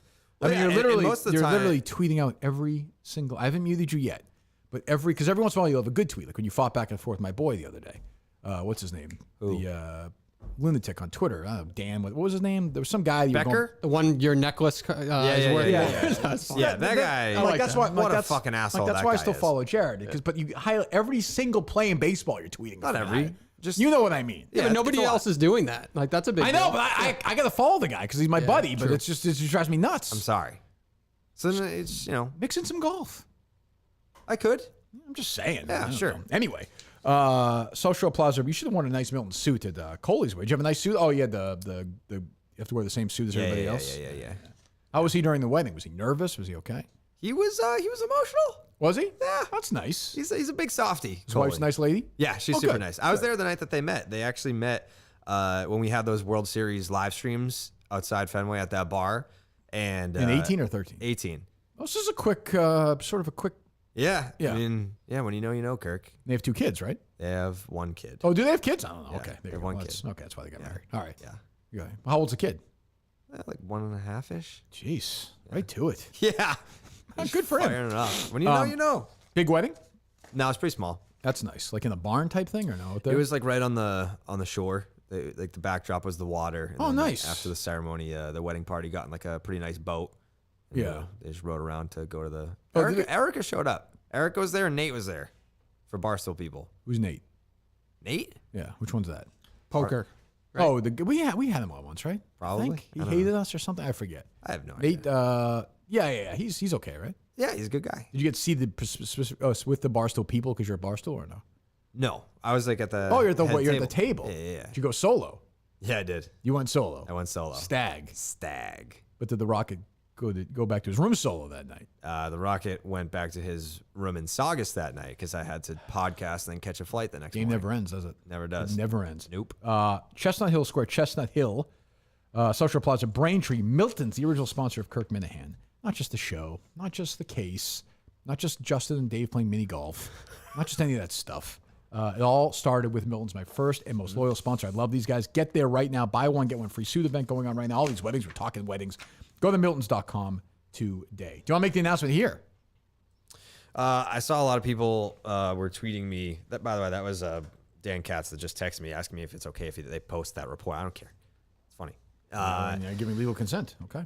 A lot of Minifans were like, well, how are you not making the announcement on the Kirk Minihane Show? And I was like, I get told. It wasn't up to me when. It was a or where. Barstool mandate. Yes. So it's Monday's the announcement. Yeah. What time? I have no idea. Is there a video already ready to go? Yes. Oh, good. Okay. Yeah. But in fairness, do you think the Minifans are going to care that much? No. Yes. Oh, yeah, well, some will. Well, I mean, Some I will, think that some they'll will. support it. Absolutely. Yeah. Like they were hoping for the worst. You know that. Like What do they you were mean? hoping for EEI or Nesson or. Well, you never know. Yeah, a lot of people thought that I was like leaving Barstool. Right. Well, We you can, are. We can confirm that that's not the case. Keep a little drama going until Monday. Yeah. No. You're okay. Well, all right. I saw clips of you were on with Tony last night. Yes. Are you Thursday. on there every week or no? Yeah, every Tuesday. Oh, you call. Oh, so you call in. I do. They hook it up through Zoom. So I mean, you're right it there. sounds like I'm on the air, but I'm just chilling. So who is he with? I heard another voice in one of the clips. Adam Jones. Oh, was okay. It wasn't with Mike. him, It was Adam Jones. Okay. but it's usually Big Jim Murray. right. Okay. Yeah. Buddy of mine. Okay. It's my cousin. Last night it was the other Yes? guy though. Yeah. Who was that? That was Arkand, Christian Arkand, right? Who's that? Tall guy used to work at EEI too. Oh, I worked with him. He's done shows with me. Christian. Oh, yeah. He's It was okay. Jones. Was it Jones? Well, no, Jones. They both were. I heard Arkand on. I didn't. Well, who cares anyway? All right, whatever. If Arkan was there, Doesn't matter. He's a good guy too. Anyway, well, that leads me. We'll do this quickly, I guess. You didn't know that, but that he was my cousin. First cousin? So my great grandfather and his great grandfather were brothers. Oh, really? Yeah. So what does that make you? I don't know, but he's like related to Carrabis. We didn't know. I mean, I didn't know that until I started doing stuff at the Sports Hub in like 2015, 16. Well, how the hell did you put together your great grandfathers were related? Because the last name Carrabis, like he knew that. Oh, okay, yeah. Yeah. There you go. Speaking of which, let me do this quickly. Maybe we'll get more into it with Mike on Monday because he'll care more about it. Maybe than Joe. I don't know. I'll give you a quick story, just in case you're new to the show. I know some are. We're gaining listeners. Bringing all in the a new time. audience. Well, sometimes you get to talk to them. I was at WEEI, the sports radio station in Boston, for many years. Hosted the morning show there for I was on the show for 6, 7, whatever it was. Did it with Jerry for a couple of years. Before Bob Murchison came in, our last book was the last pre-Murchison book. Just Jerry and I did a 13.7 rating. Ooh. Number one, I think, of any show in the market in that book. Toucher and Rich were second with like a 10.5, still a really good number. We won by 3 points. Murchison happened. I leave. Jerry and Mutt do their show. Their ratings, by the time Jerry and Mutt left, the ratings have been sliced in half.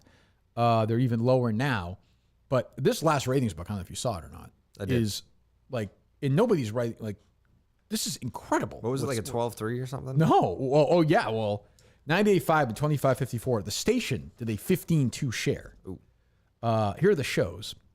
Toucher and Rich did a 17. Greg Hill did a 4.9.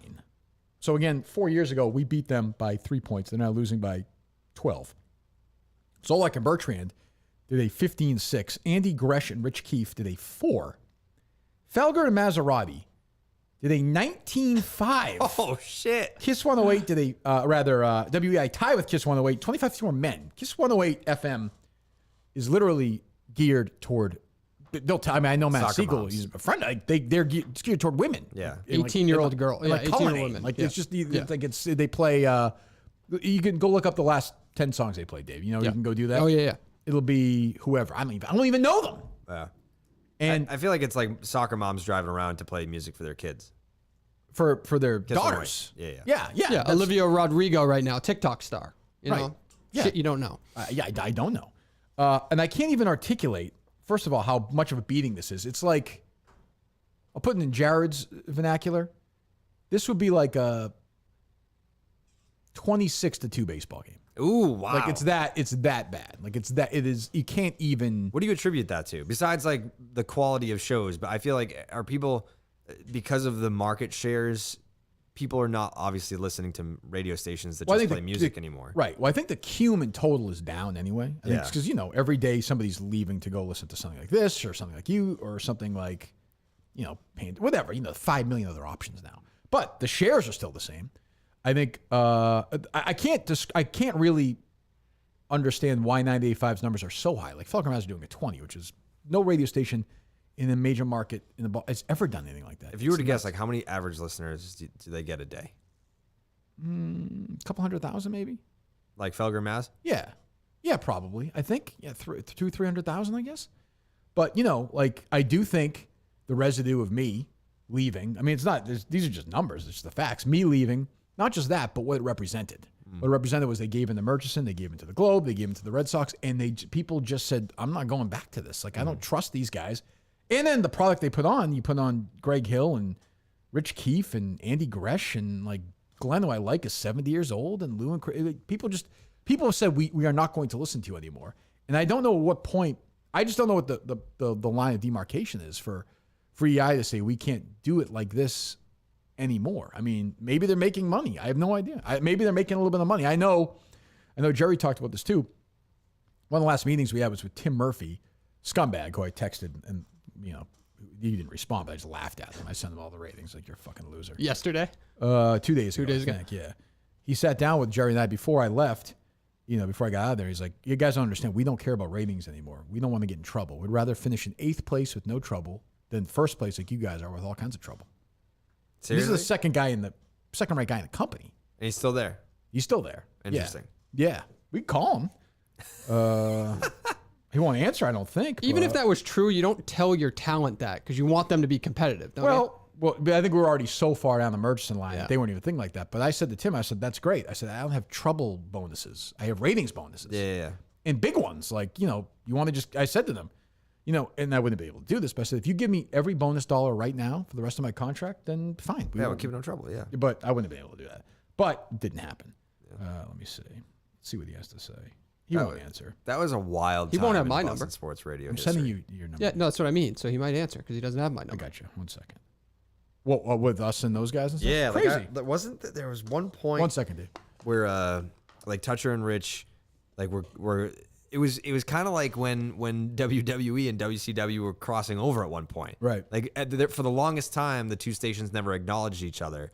And then Toucher and Rich, they were coming at you, and you were going over there to Right. come at Felger. Like that was probably like the peak of entertainment for It was fun for sports radio. Well, I did that at the beginning when I first started with John and Jerry. They were getting killed by Toucher and Rich. They were losing by 5-6 points. It doesn't seem that bad now, but then, and Jason Wolf, the program director, said you can't say their names, and I was like, but why? Everyone knows they're killing us. Everyone knows. He's like, well, you can't say that. Well, I'm going to. It's stupid. It's embarrassing. So you were basically like, you know what? You were the first guy to kind of bring like a little bit of kayfabe to sports radio in Boston, where they were like, wait, is this real? They weren't having fun with it. Right. Which if they had fun with it, then I feel like it helps both sides. If And you they've weren't gone- disruptive, it would have been gone a long time ago. Oh, absolutely. Like if you were just I think even Jerry knows that. Like that show was dead. I came, the ratings went way up. It took a while, but way up. I left, the ratings went way down.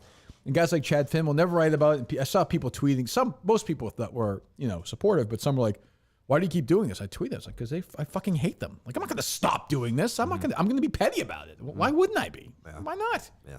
And I have friends there, and I feel bad for them. But it's what it is. Some of those guys I still talk to, and those guys, aren't thrilled with what's going on in that building either. And so, but Why don't they just leave? Because they have families and they have houses in Chelmsford, and they're Get a job at they have somewhere other else in the city. little Mananskis. I don't know. I forgot. Yeah, you're the program director. That's true. Jeez. What's that? Hey, you didn't hear Mutt yesterday with Sam Kennedy?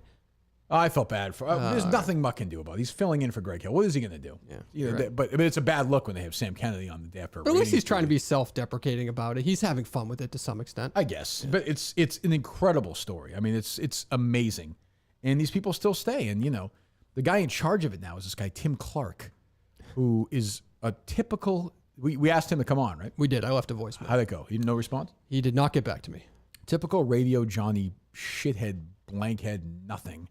Who is telling everybody the Twitch is going to save the station? It's not. I mean, we'll play the sound from Mike on Monday because he'll like hearing it too. But it's I don't know. He's got a great idea for Gresh to take on. You hear some of this ideas? No.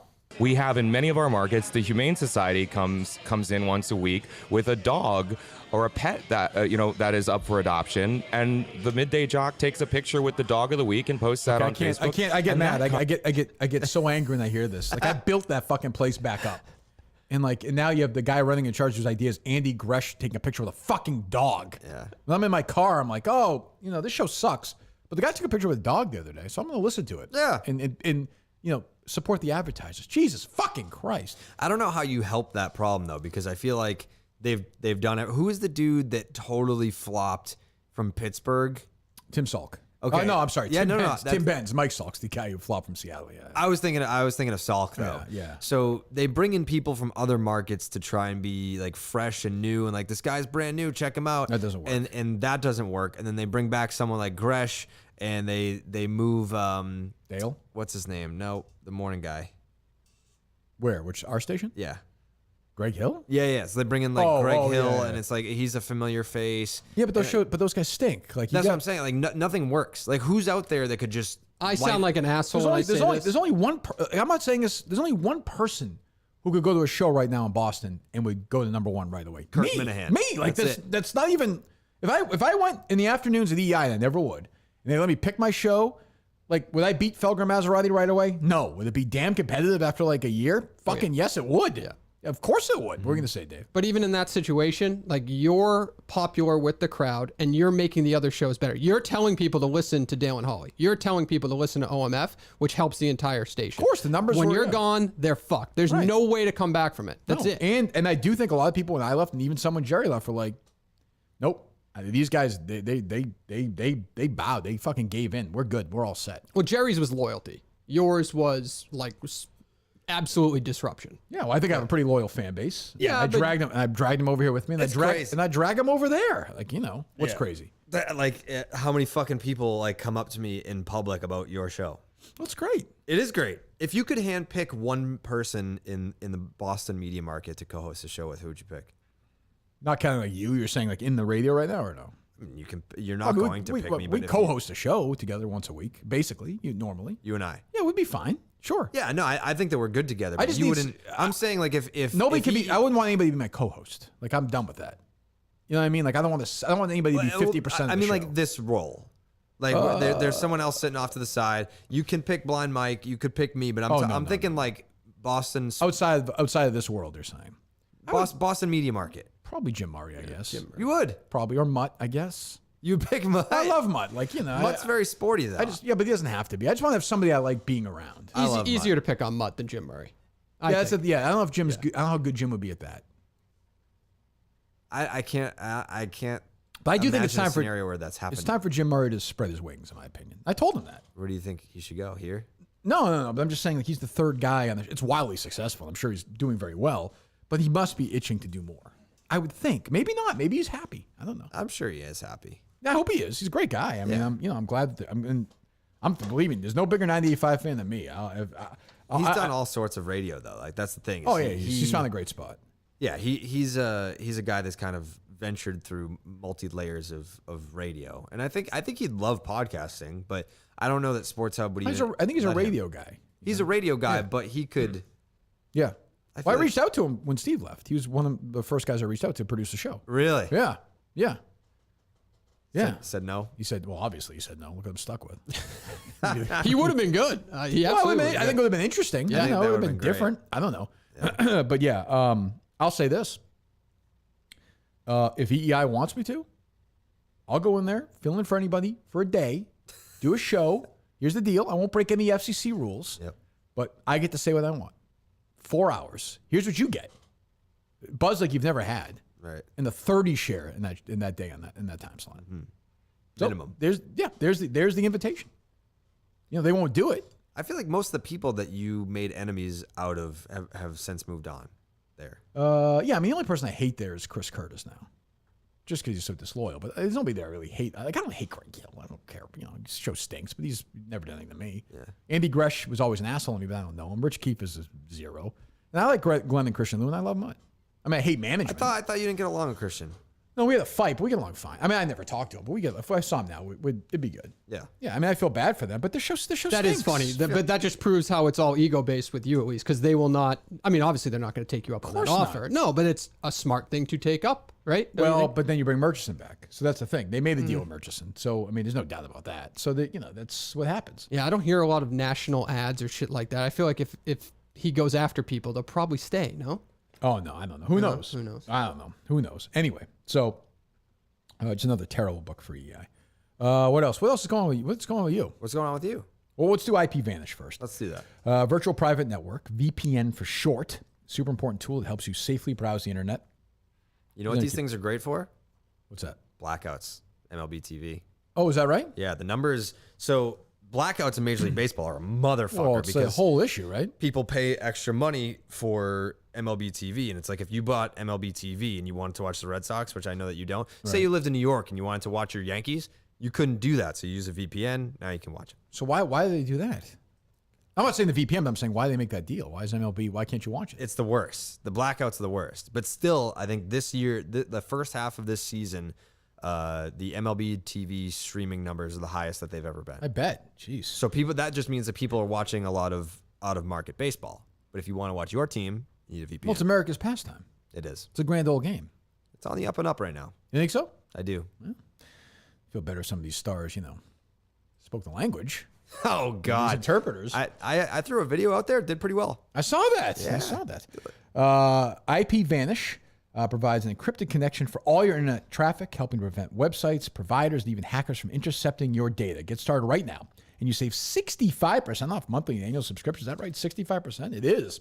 By going to ipvanish.com/Kirk. One more time. That's ipvanish.com/Kirk. Those are all lowercase letters. Thanks That's a to good. IP I might Vanish. actually do that because I don't. I Do usually it. I usually use a 65% off. Yeah, I had a VPN for years, and then they started charging money, and I was like, all right, maybe not. And so maybe I'll use this to help support the show. What I said about this was you were away. What I said about this was where Stephen A. Smith was wrong. Was what he should have said was it will hurt him in terms of his endorsement potential. That's a fact. I mean, if you don't speak the language perfectly, you're not going to get as many national endorsements as you would if you do.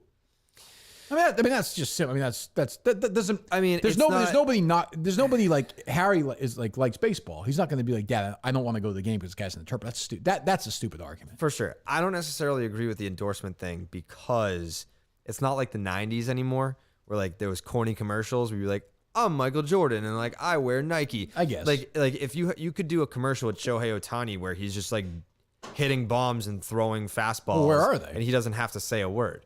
I mean, that's on like the spot. Like when's the last time you saw a national commercial like with any fucking like you had Luke Voigt doing the whatever that was. Was it like a Mercedes? It was some sort of car commercial that Luke Voigt was doing. He didn't say anything in the commercial. I feel like if you asked 100 Americans like play the Family Feud game. Who's Luke Voigt? No, not even that. Who's like name a I feel like Jeter's is more famous than any player right now.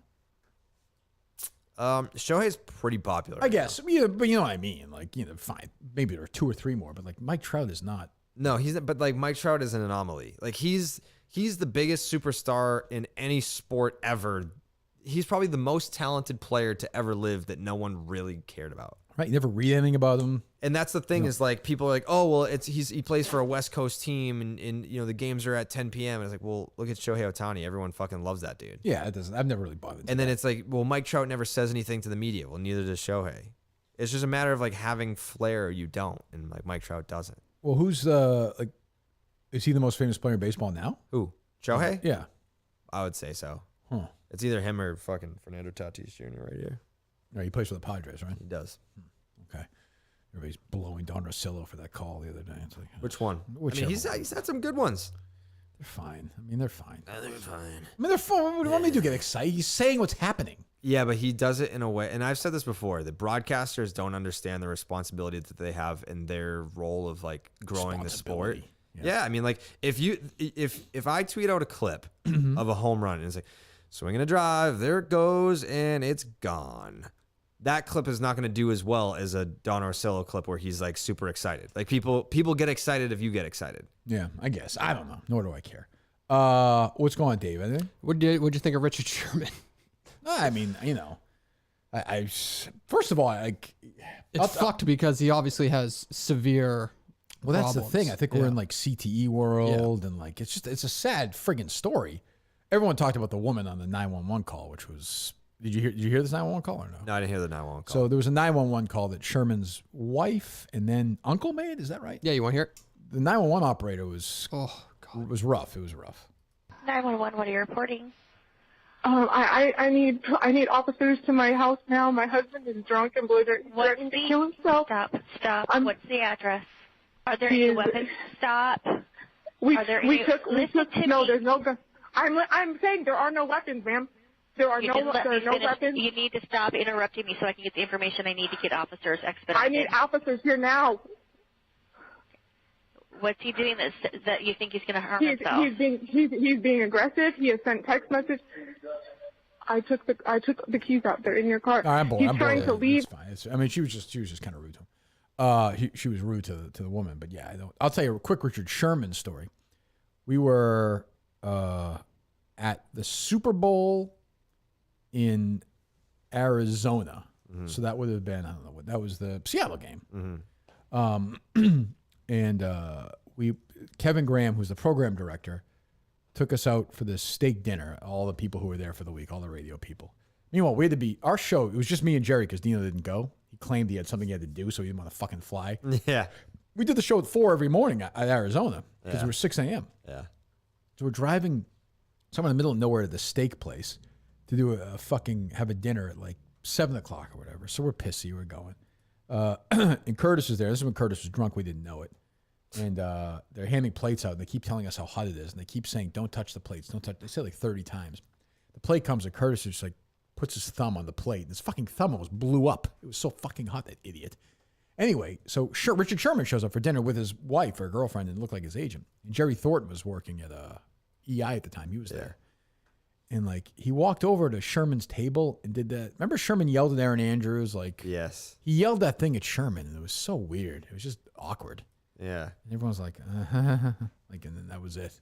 That's uncomfortable. Very uncomfortable. Yeah. Very uncomfortable. Why is Thornton, by the way, speaking of him, why is he so obsessed with talking about his time at WEEI with the ratings? I like Jerry. He's great, but I don't. I would say that Jerry, like, third man in, and the numbers weren't as close as he made it out to be. Jerry makes it sound like when he left, everything went downhill. Like Jerry left, I think at 16 and 17, the numbers were way bigger than 16. So I like Jerry, but that's revisionist history. But every single time, every ratings book, I know. I don't really get it, but I don't know. Who knows? Anyway, what else is going on? What else is going on with you? Anything? Not really. I mean, like I've just been fucking all over the place. It's been a whirlwind. Yeah. I mean, it comes in bunches. We have the live show coming up at Kowloon, which is gonna be fucking awesome. Okay. Tickets on sale yet? I think it's like just like reserve a spot. They asked us if we wanted to do tickets, and I was like, nah. Oh, how many people can go? Between 250 and 300. Is still available or no? I don't know. I mean, it's just like first come first. Oh, okay. When is this? This is July 22nd. July 22nd at Kowloon. Okay. And it's gonna be like a live show, and like you know how they have like the drive-in screen. Yes. So they're gonna do, or we're gonna do a live show that goes into like a watch party for the Red Sox game. And then I fly to fucking Miami at 7 a.m. the next morning. Yeah. So I'll probably sleep for like 3 hours. Jesus Christ. Did Carrabis ever on the show react to the Minifans who called him out about mental health and all that? Well, I think we made show. That was like the last. So when that happened, I haven't done a show since then. Okay. Well, let's open up the phone lines. 'Cause I saw some of these people threatening to call today. Who? Some of the people who you went at or went at you. So the guys who did that show. Oh, I don't give a fuck. Well, I know. Yo, you don't want to react to them? You don't want to talk to them? What do you want me to say? I mean, like, I don't know. They have things they want to say. Their angle was that they were being. This is all Dave cares about, by the way. It's like the 4 people on Twitter. No. I'm just. What are you talking about? It was a big deal. He retweeted it. I'm just saying, like, oh, he did. Boy, did he ever? Jesus. Well, I just mean that I think their defense was that they were trying to like shit talk instead of be very serious, because what's his name was actually very complimentary. He said he found you through Carrabis. I don't know if that was a joke. Menners. Okay, yeah. Said he found Kirk Minihane through listening to Section 10. I was on there, yeah. No, I know, but those have all been wiped out. I'm not, I've been asked to be on in months, but years. I've been on. True. It's been because the pandemic. We had you on in the office. And I hate Steve Peralt, so it's fine. Yeah, who went at us again the other day, like randomly. I had your back. Steve, I know, I appreciate it, but I don't mind. But it's like, Steve, Jesus, like that's a reach. I feel like we never didn't exist for us. We don't think about him. No, well, he comes up here. Well, I know, but you know what I mean. He's not like a target. It's not like Steve. No, enemy. Like he's that worried about the Minifans. Well, I mean, I'm sure that whenever he tweets something corny, they come at him, but that's life. That is life. Block him or I mean, you should. If you fucking some of these people, Kirk, they can't hang. When I was in Denver and I'm out there taking pictures, which by the way, the people that were coming at me for what I was wearing, that's what we wear every All-Star game. We go to like a thrift store, we get suit jackets, we cut the sleeves off, we get vests, and that's what we wear. People thought that like we were actually being serious, or at least me. They're like, I was confused. He really wore that? I was confused. Does he think he looks good? Okay. How much do you hate having to explain the joke? Well, it's the worst, but I don't, don't do it. Wild thing. Don't do it. He wears a suit jacket with the fucking sleeves because we were in Cleveland. It was the first time we did it. Was in Cleveland. Yeah, Ricky Vaughn, yes. Yeah. So that's. Which I omitted, by the way, on my best sports movies list the other day, Major League. It's a good movie. It's a good movie. I don't know if it made my day. Somebody asked me to list my top 5. I didn't put it there. I thought about it, but it deserves to be top 5. I mean, there's a lot of good like hockey movies. Well, Slapshot. Yeah, I feel like you hated Miracle for some reason. It was okay, but it was just like it was good. It was good, but it's been done. Like I knew the story, huh? Space Jam. No, it's a good baseball movie. No, and that sequel looks terrible. I'm not gonna watch the sequel. Absolutely, whatever it is, absolutely hideous. Anyways, but those two guys. I mean, I feel like it came. So I don't even remember the play. Do we have the sound of it? Yeah. Okay. Let's play the sound because I don't. So hold on. So it was after Jared did his whole wah on Token CEO. Pour me on Token CEO, right? Yeah. When you went into, you were mad at Erica, right? What was it? I forget now. She like said something about like my podcast. Oh, that's right. But that's right. With me, right? Yeah, like you went on and she said like, "Oh, it's not growing," and I was like, "You've said this to a bunch of people behind closed doors. Why are you saying it publicly about me? Like it's just my podcast." That's Token CEO, which if you know this, always has a presenting sponsor. Yeah, they do. It's strange how that works. Yes. Which I'm glad. Yes. Why don't you do you have a presenting sponsor? No. The salespeople hate. Do you not want one because you kind of like want to keep it fresh and rotate or what? No, I would take one. I mean, if it's something. How did the case get a presenting sponsor like that? And then I think that was a big, This is a big deal. Oh, I know, but the numbers for the case were really big. Yeah. How big? Big. Throw some numbers out there. Give me a ballpark. It's probably still the number 2 podcast of the company, isn't it? No, I don't. No, definitely not. It was big. They were all way in 6 figures. Good for you. Yeah, I mean, I think. Yeah. Last time, I don't know. Season 2 is. What would it bring in for revenue, huh? I think it did well. I know the Taser. Over $1 million? No, I don't. No, they fucked up. The Taser was a great one, and then Simple Safe was good. I don't know though. Maybe. Well, how about you? Oh yeah, good presenting sponsor. Mm-hmm. What you got? We'll find out on Monday, I guess. Yeah, I'm sure Penn National will be very interested in it. Contract year. Very. Believe me, I know. We're getting close to signing that baby, or what? I haven't been. My phone hasn't rang. Is that right? Nope. Jesus, we're almost in August here. Not from them. I'm sorry. What was that? What was that? Are you saying there's been other suitors? No, I didn't say anything. Were we about to play a clip or something? 1 second, Dave. Were we talking Spotify here? Is that Spotify thing you mentioned to me that you texted me about? I texted you about Spotify? I think you did, yeah. Alex Cooper has been recruiting me, Is that right? No. That seems like a natural matter. I did talk to her recently, though. Oh, you did? I've never spoken to her, yeah. She's very nice. I feel like sure she is. She's misunderstood, I think. Well, it seems like she was I don't know. She plays it up. Like I know nothing about her, but the reputation was that she only cares about herself. Which to my point is, so what? Like that's your life. That's your job. That's not entirely true. I don't think that she only cares about herself. I think that she only cares about people in her circle, and her circle is very small. I think that's totally fine. Me too. That's how I am. You know, my circle's a little bit bigger, but like I kind of same here. I mean, I want everything to be great at Barstool, but I don't really think about it much. Sure. Like, what are you supposed to do? Like I don't know. Go on. I don't know. Who knows? But I just mentioned Simply Safe. They were with the K Season 1. I hope with the K Season 2. And they're here again this week. You go to simplysafe.com/Kirk. Simplysafe.com/Kirk. You customize your system and get a free security camera. 60-day risk-free trial. There's nothing to lose. Get your home set up perfectly, nice and safe. It takes like 2 minutes to customize your system. It'll come a week or two later. It takes like It takes 5 minutes to set your house up. Then you're done. You're safe forever. You don't have to worry about anything. And if you do have any issues, you call. They take care of you right away. Highly trained security experts ready whenever you need them, whether it's a fire, burglary, medical emergency. Again, I did it myself, but you might struggle setting up the system. You might be a dummy. Simply Safe will help you. Go to simplysafe.com/Kirk, simplysafe.com/Kirk today, and get that done. Our great partners at Simply Safe. Yeah, so you did that, and then there was were these guys on our show, on our network? No, well, they were on the Kirk Minihane network doing their own show. Okay. Yes. And then the Jared thing came up? Yes, it came up. They called him out for the Token CEO podcast, basically calling him a little bitch. Okay. And then Jared got sent a clip, right? Somebody sent you a clip and you retweeted it? Yeah, I mean, obviously I'm not fucking sitting there watching that show. Yeah, dreadful. Yes. But yeah, go ahead. I had a huge mental health battle. Oh, and my mental health battle was I couldn't go to the gym. And now I'm home with mummy and everything's better. I mean, really, just grow up, Carrabis. Clearly, you were just homesick. It wasn't some mental health battle. I'm fine with him doing the mental health thing, but then you just can't get upset when people are like, oh, you're not really a part of the Barstool universe, because it's just a fact. And I just find him so boring. Half the show, every time he's on, is recapping like what he hasn't listened to. He's just dumb. He just kind of repeats anything Kirk says. He's got the canned, hit the post. Oh, it's so funny. He's just so boring. Like, so boring. If you want to talk about someone that, like, Kirk said Steve shouldn't be on the show because he doesn't want to be there. I mean, Carrabis doesn't want to be there. It was a different cut. He just knew he lost. No, he just calls you out for mental health. That's basically it. Yeah. I don't think I've asked you to hit the post. I don't think I've repeated anything that you've said. Wait a minute, repeated something I said. He's the most monotone person in the game right now. Well, there you go. But yeah, I don't, so his point was that Jared wasn't really, his mental health's not real? That's not a real issue. Yeah. That was what they said. Okay. Well, so they were they're welcome to that opinion, of course. I mean, it's wrong. I mean, like, I started Doesn't mean this, so what? I mean, Yeah, like they were trying to say that open the phones. I was faking it because I was homesick. I started going to therapy in 2010. So like this was even before steroids. Before steroids, 7 years before I was even in New York. 4 years before I even worked for Barstool. 8 years before Coley met his wife. 8 years before Coley met his wife. 10 years before I started doing the Kirk Minihane Show. How many years before the book? Was that after the book? No, it was after the book, yeah. The book will do that to you. I mean, it does some damage. It was the year after the book came out. There you a go. lot of pressure being a published author. There you go.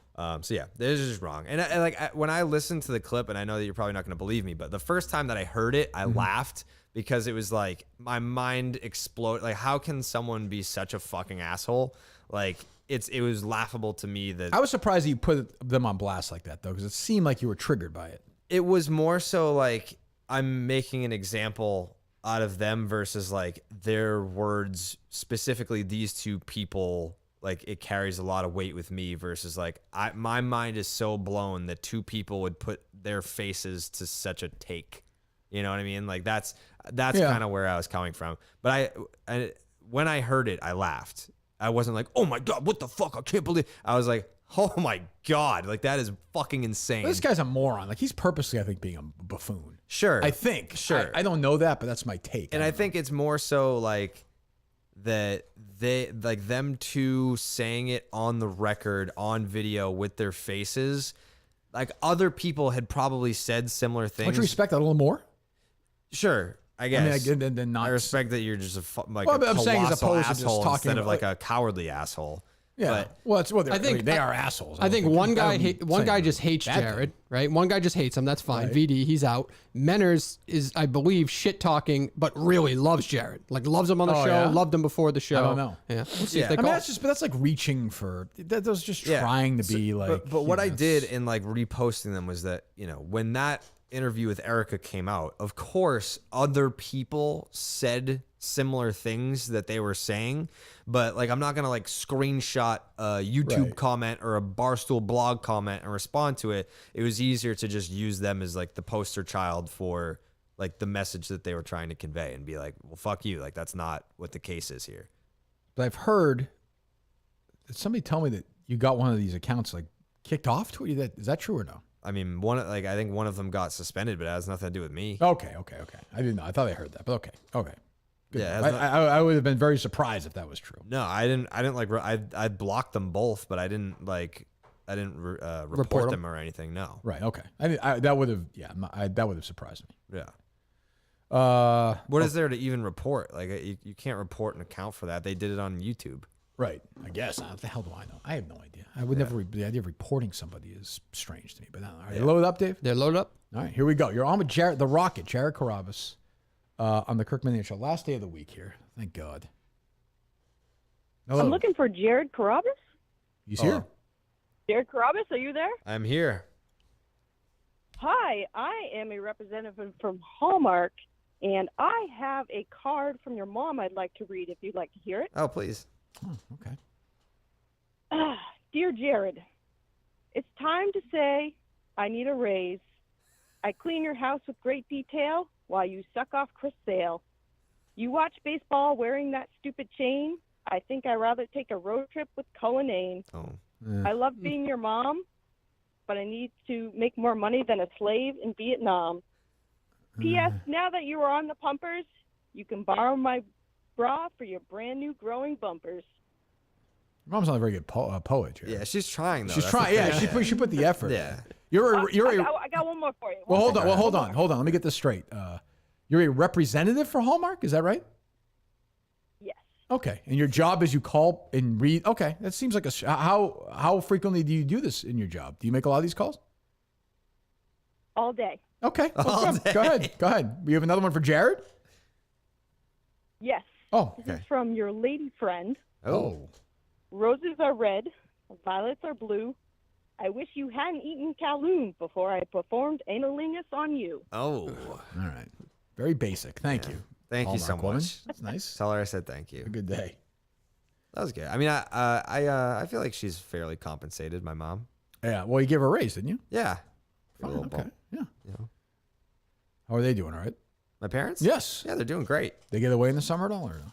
No. They don't go anywhere? My dad fucking hates going anywhere. They're not like Maine, Cape, New Hampshire. The pandemic was the best thing that ever happened to my dad. So they never go like to New Hampshire for a week or something? No. Look at the water? Never.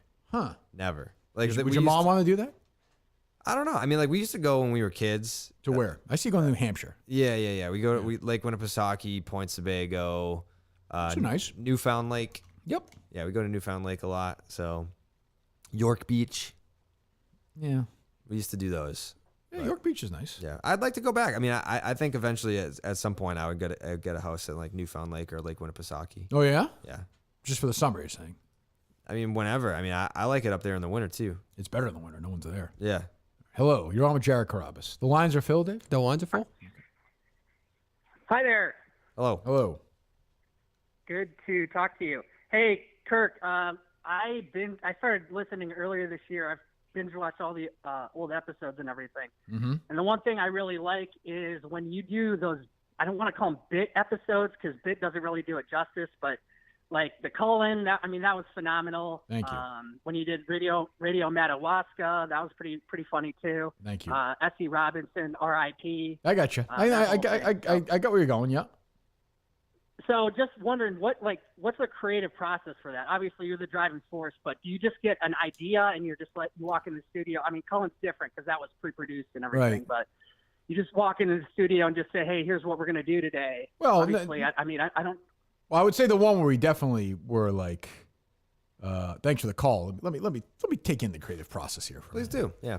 Well, I think the one where we did the Hammer episode was kind of more. It sounded like it, I'm sure, it was more sort of here we go. But like the top 41 I did, or Cullen or stuff like that, I do think about. I'm working on something now, and it takes time, and you do think about it. And will this work? Will this not work?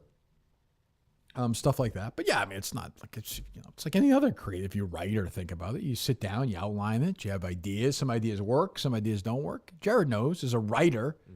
The hardest thing to do is say you're working on something for a while, and when you say this doesn't work, you cannot. Then you're done. Like you cannot try and fix it. Like No. you gotta. It sucks. You gotta start over and do it again. Mm-hmm. Yeah, Does, it's frustrating, but it's also like I feel like there are a lot of perfectionists in writing, like good writers. Good writers Definitely. are perfectionists for sure. What's your next like big creative project? I could see you like writing a novel. I've been working on a novel for a couple of years now. Okay, yeah, but the case got in the middle of it. And Yeah. the show gets the it's yeah. I would like to write it. I have a novel I'm working on. Yeah. Okay. Set in the 80s. What percentage are we done with? Well, here's the thing. So it was a story between two people, and it was really just a collection of letters that they wrote each other over the course of like 20 years. Yeah. But in the middle of it, not even like 20 pages, and I was like, this doesn't work. I should go this way. So getting to the point of being able to do that, now I'm about 15 or 20 pages into the next version of it. But, between now the case is coming up, and So you selected a case? I'm down to like 6. Okay. 4 or 6, yeah. Geographically, like where are we looking? Tunisia, I think. Tunisia, yeah. I would say Pennsylvania, Ohio, Maine, I think are the 3 options right now. Interesting. I don't want to go too far. I just don't want to be shuffling back and forth to middle of nowhere mountain, South Carolina. Yeah, that's what I'm saying. It was tough, but that wasn't anticipated. Like, what if there's like a really, really juicy case, but it's in Texas? I'll do it. Really? Yeah, if it's great, yeah, it's what they're paying me to do, right? Okay, that's good. I thought I don't that want to, but yeah, I thought you preferred closer. I mean, you've got a family. Yeah, I do. Only a couple of years left, then I'm done. With your family? Yes, and the show. 35 months left, and I'm gone. And I don't believe but you said you're coming. You're doing something. You just don't know what yet. Yeah, but it'll be small. Like you will never hear from me again. Like small time radio, having fun with it. You will not hear from me. I'll find. No, we'll text a little bit, but I'm saying I'll be gone. Like gone. So you're set up like financially to be able to live comfortably. Yes. 3 years from now. Yeah, I think so. Okay. I hope so. I should. I mean, you never know what's going to happen in the world, but yeah, I hope so. All right, they loaded up, Dave. They're loaded up. All right, hello. 651. Hey, Jared, I got a question for you. What's up? So I got a yes or no. If you can just answer yes or no, and then I'll expand upon what your answer is. But have you signed a contract yet with Barstool? We've discussed this. No. So when you do, I assume you will. Can we put it in your contract that you will show up to a Kirk show every week, because it's getting a little embarrassing about how little you show up? Kirk was on vacation for 2 weeks. Boy, Jared, you walked you in the trap with that yes or no. So yeah, we gotcha. Yeah, Kirk was on vacation for 2 weeks, and then there was 1 week where Dallas's schedule conflicted, and we had to move starting 9. The reality with Jared is, thanks for the call. We've said this, like during baseball, it's going to be tougher, and during the offseason, it'll be easier. It's just like there's yet to be a show that I missed that I could have actually been there for. I believe that. That's never happened. I believe that. This guy went out to Florence. I'm not. I told you what we text. I have no. What are you going to do? Yeah. This is not your job.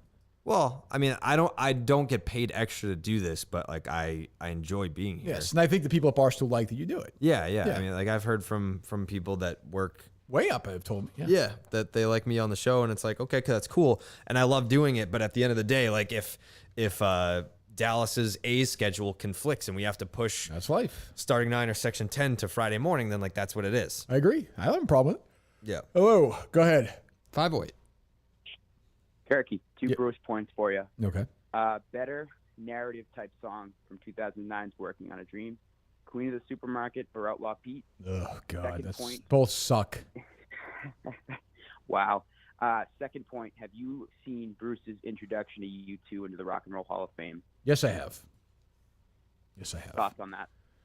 It was fine. Like Bruce is not a great public orator.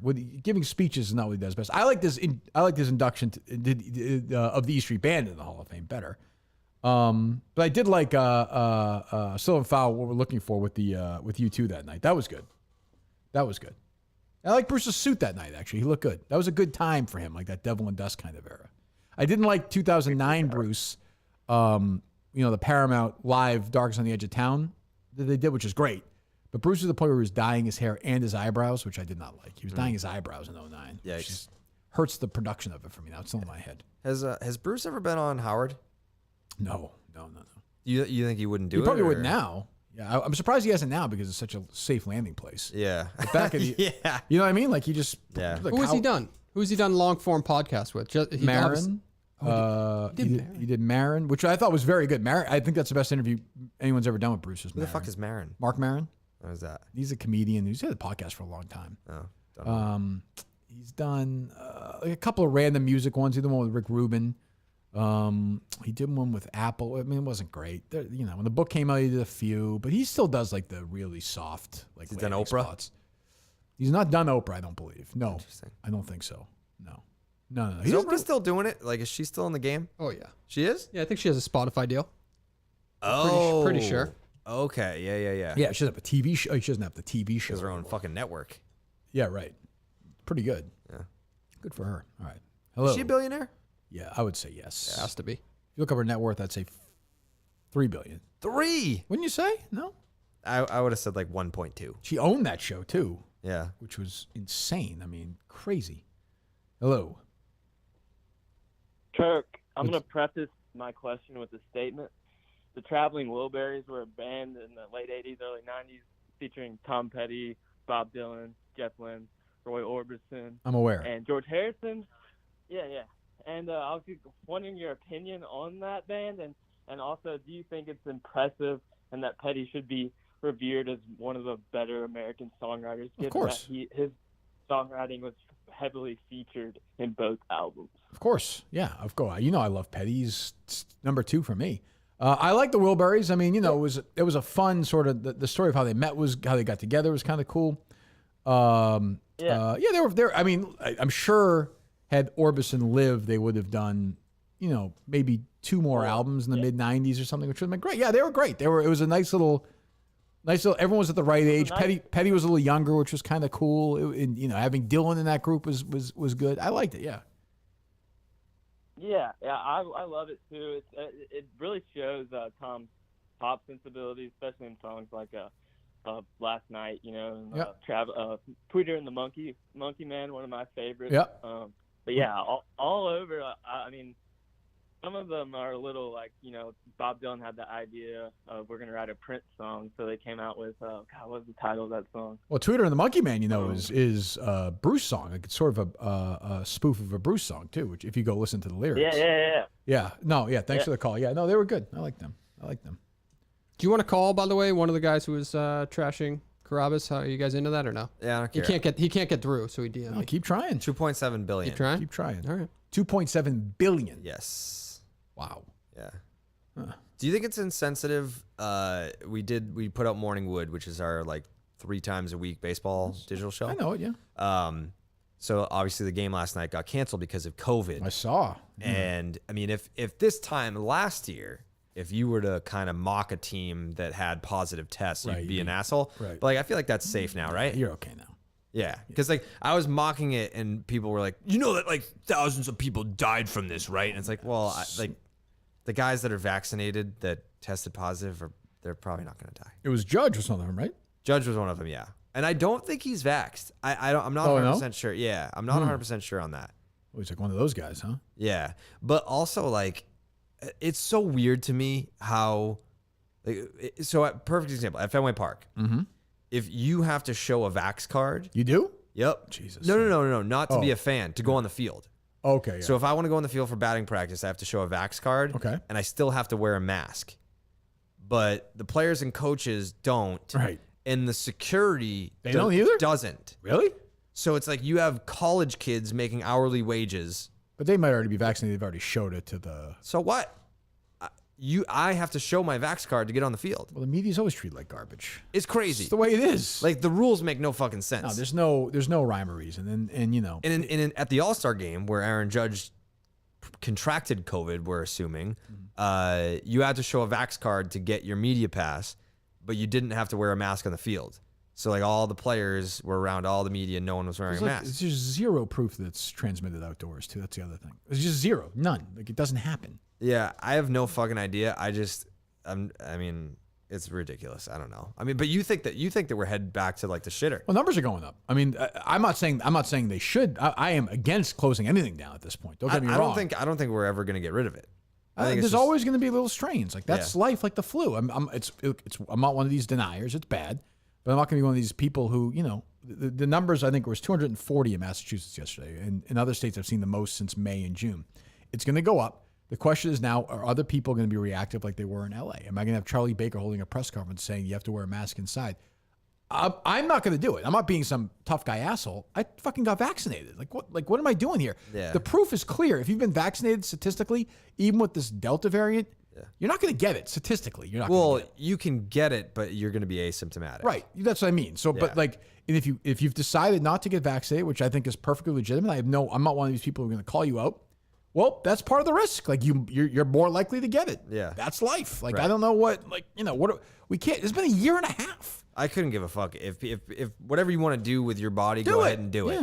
But yeah, the people. I mean, the more that we live on, the more that we have statistics to back up that, you know, if you get the vax, you're good. Yes. Haven't you dramatically changed your life too in terms of like, I wash my hands obsessively now? No, I'm not obsessed with it, more than I ever did before. Yeah, I guess. I was always I don't go to the grocery store every day like I used to. I go once a week. Like there's just a lot of, a lot of changes. But, I am pandemic proof. Like I was honestly just, I never went out. Like I didn't enjoy going out, and I was always a germaphobe. I always wash my hands like a billion times because I dip. So like I'm always like shaking people's fucking hands, and then like if I'm gonna dip and put that in my mouth. You're still dipping? It's no free ads, but it's tobacco free. Okay. It still has the nicotine, but Is it's your mouth tobacco falling free. out? No, I'm good. Okay. Yeah. Yeah, man. I went to South Carolina like 6 times during this thing. Like I got the fucking. I'm done. I got the vaccine. I did what you told me to do. Yeah. Honestly, I've done my job. So the one thing I will say about this is that I am kind of glad that they still have the mask mandate at airports, because I mean, like the planes are germ tubes. Oh yeah, and I don't want to like. Although some say the planes are not. They say they're cleaner almost. They are cleaner now. Yeah. Like they clean the fuck out of them now because of COVID. But like, I don't know. Did you get a cold during the pandemic? I did not. Nobody did. No, it's true. Yeah, I didn't get sick. I didn't get a sore throat. I didn't get a stuffy nose. I didn't nothing. Yeah, like Sniffles. I did. Yeah, I didn't get the flu. Mm-mm. Huh. All right, load up still, Dave. But that was also my concern. Was that good. Like once if you're wearing the mask all the time and you're not getting sick, the immune system. Yep. Right. So then like it, because that's what happens on those like fucking weirdo islands. You know what I'm talking about? No. They have like the islands of uncivilized people living in the woods, right? And you're not like the Coast Guard protects them because if you end up going on one of those islands, even if you have like a small cold, you could wipe out the whole island because they're not used to it. Experience with it, right? So if we're wearing masks all the time and protecting ourselves from all these germs, what happens now that we take the masks off? Like how bad is it going to be when we get? I think if you get a cold, you're going to die. Yeah, I think so too. You're going to drop dead. You're going to die of the cold. That would be a tough way to go, but honestly, whatever at this point. I kind of like normalizing the mask for the future. Personally. I don't like wearing them. I don't like wearing them. No, I don't like wearing it, but I like the fact of like 3 years from now, if I wear a mask in a store, somebody's probably judging me based on COVID, as opposed to like, why the fuck is that guy wearing a mask? People were always weird before that. That's true. You thought these people were psychos. All right, go ahead. 774. Kirk, top 5 for you. In lieu of the unconfirmed reports of Steve Peralt's AIDS, I'm wondering what. Is that true? That's tough. Yeah. I got connections with this doctor. It's not good. I wouldn't think so.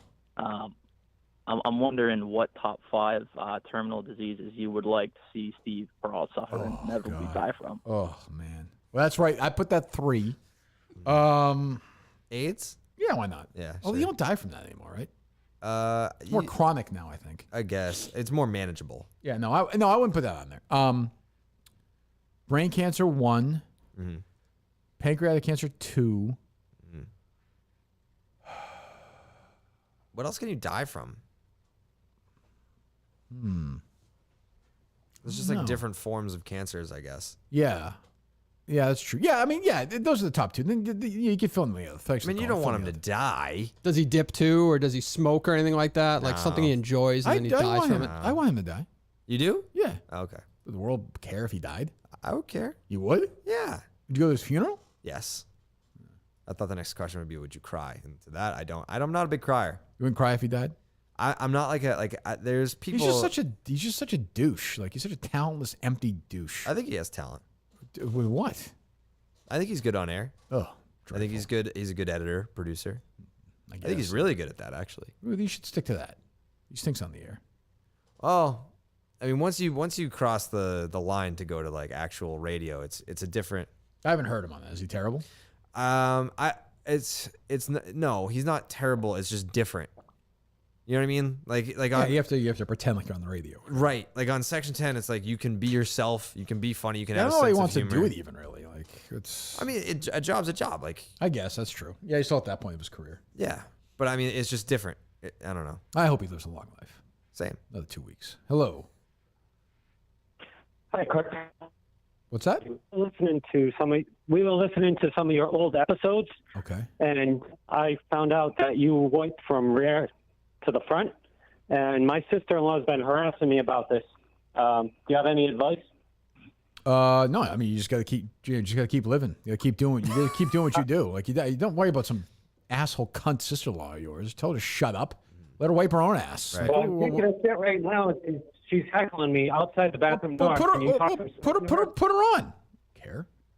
Sarah, come here.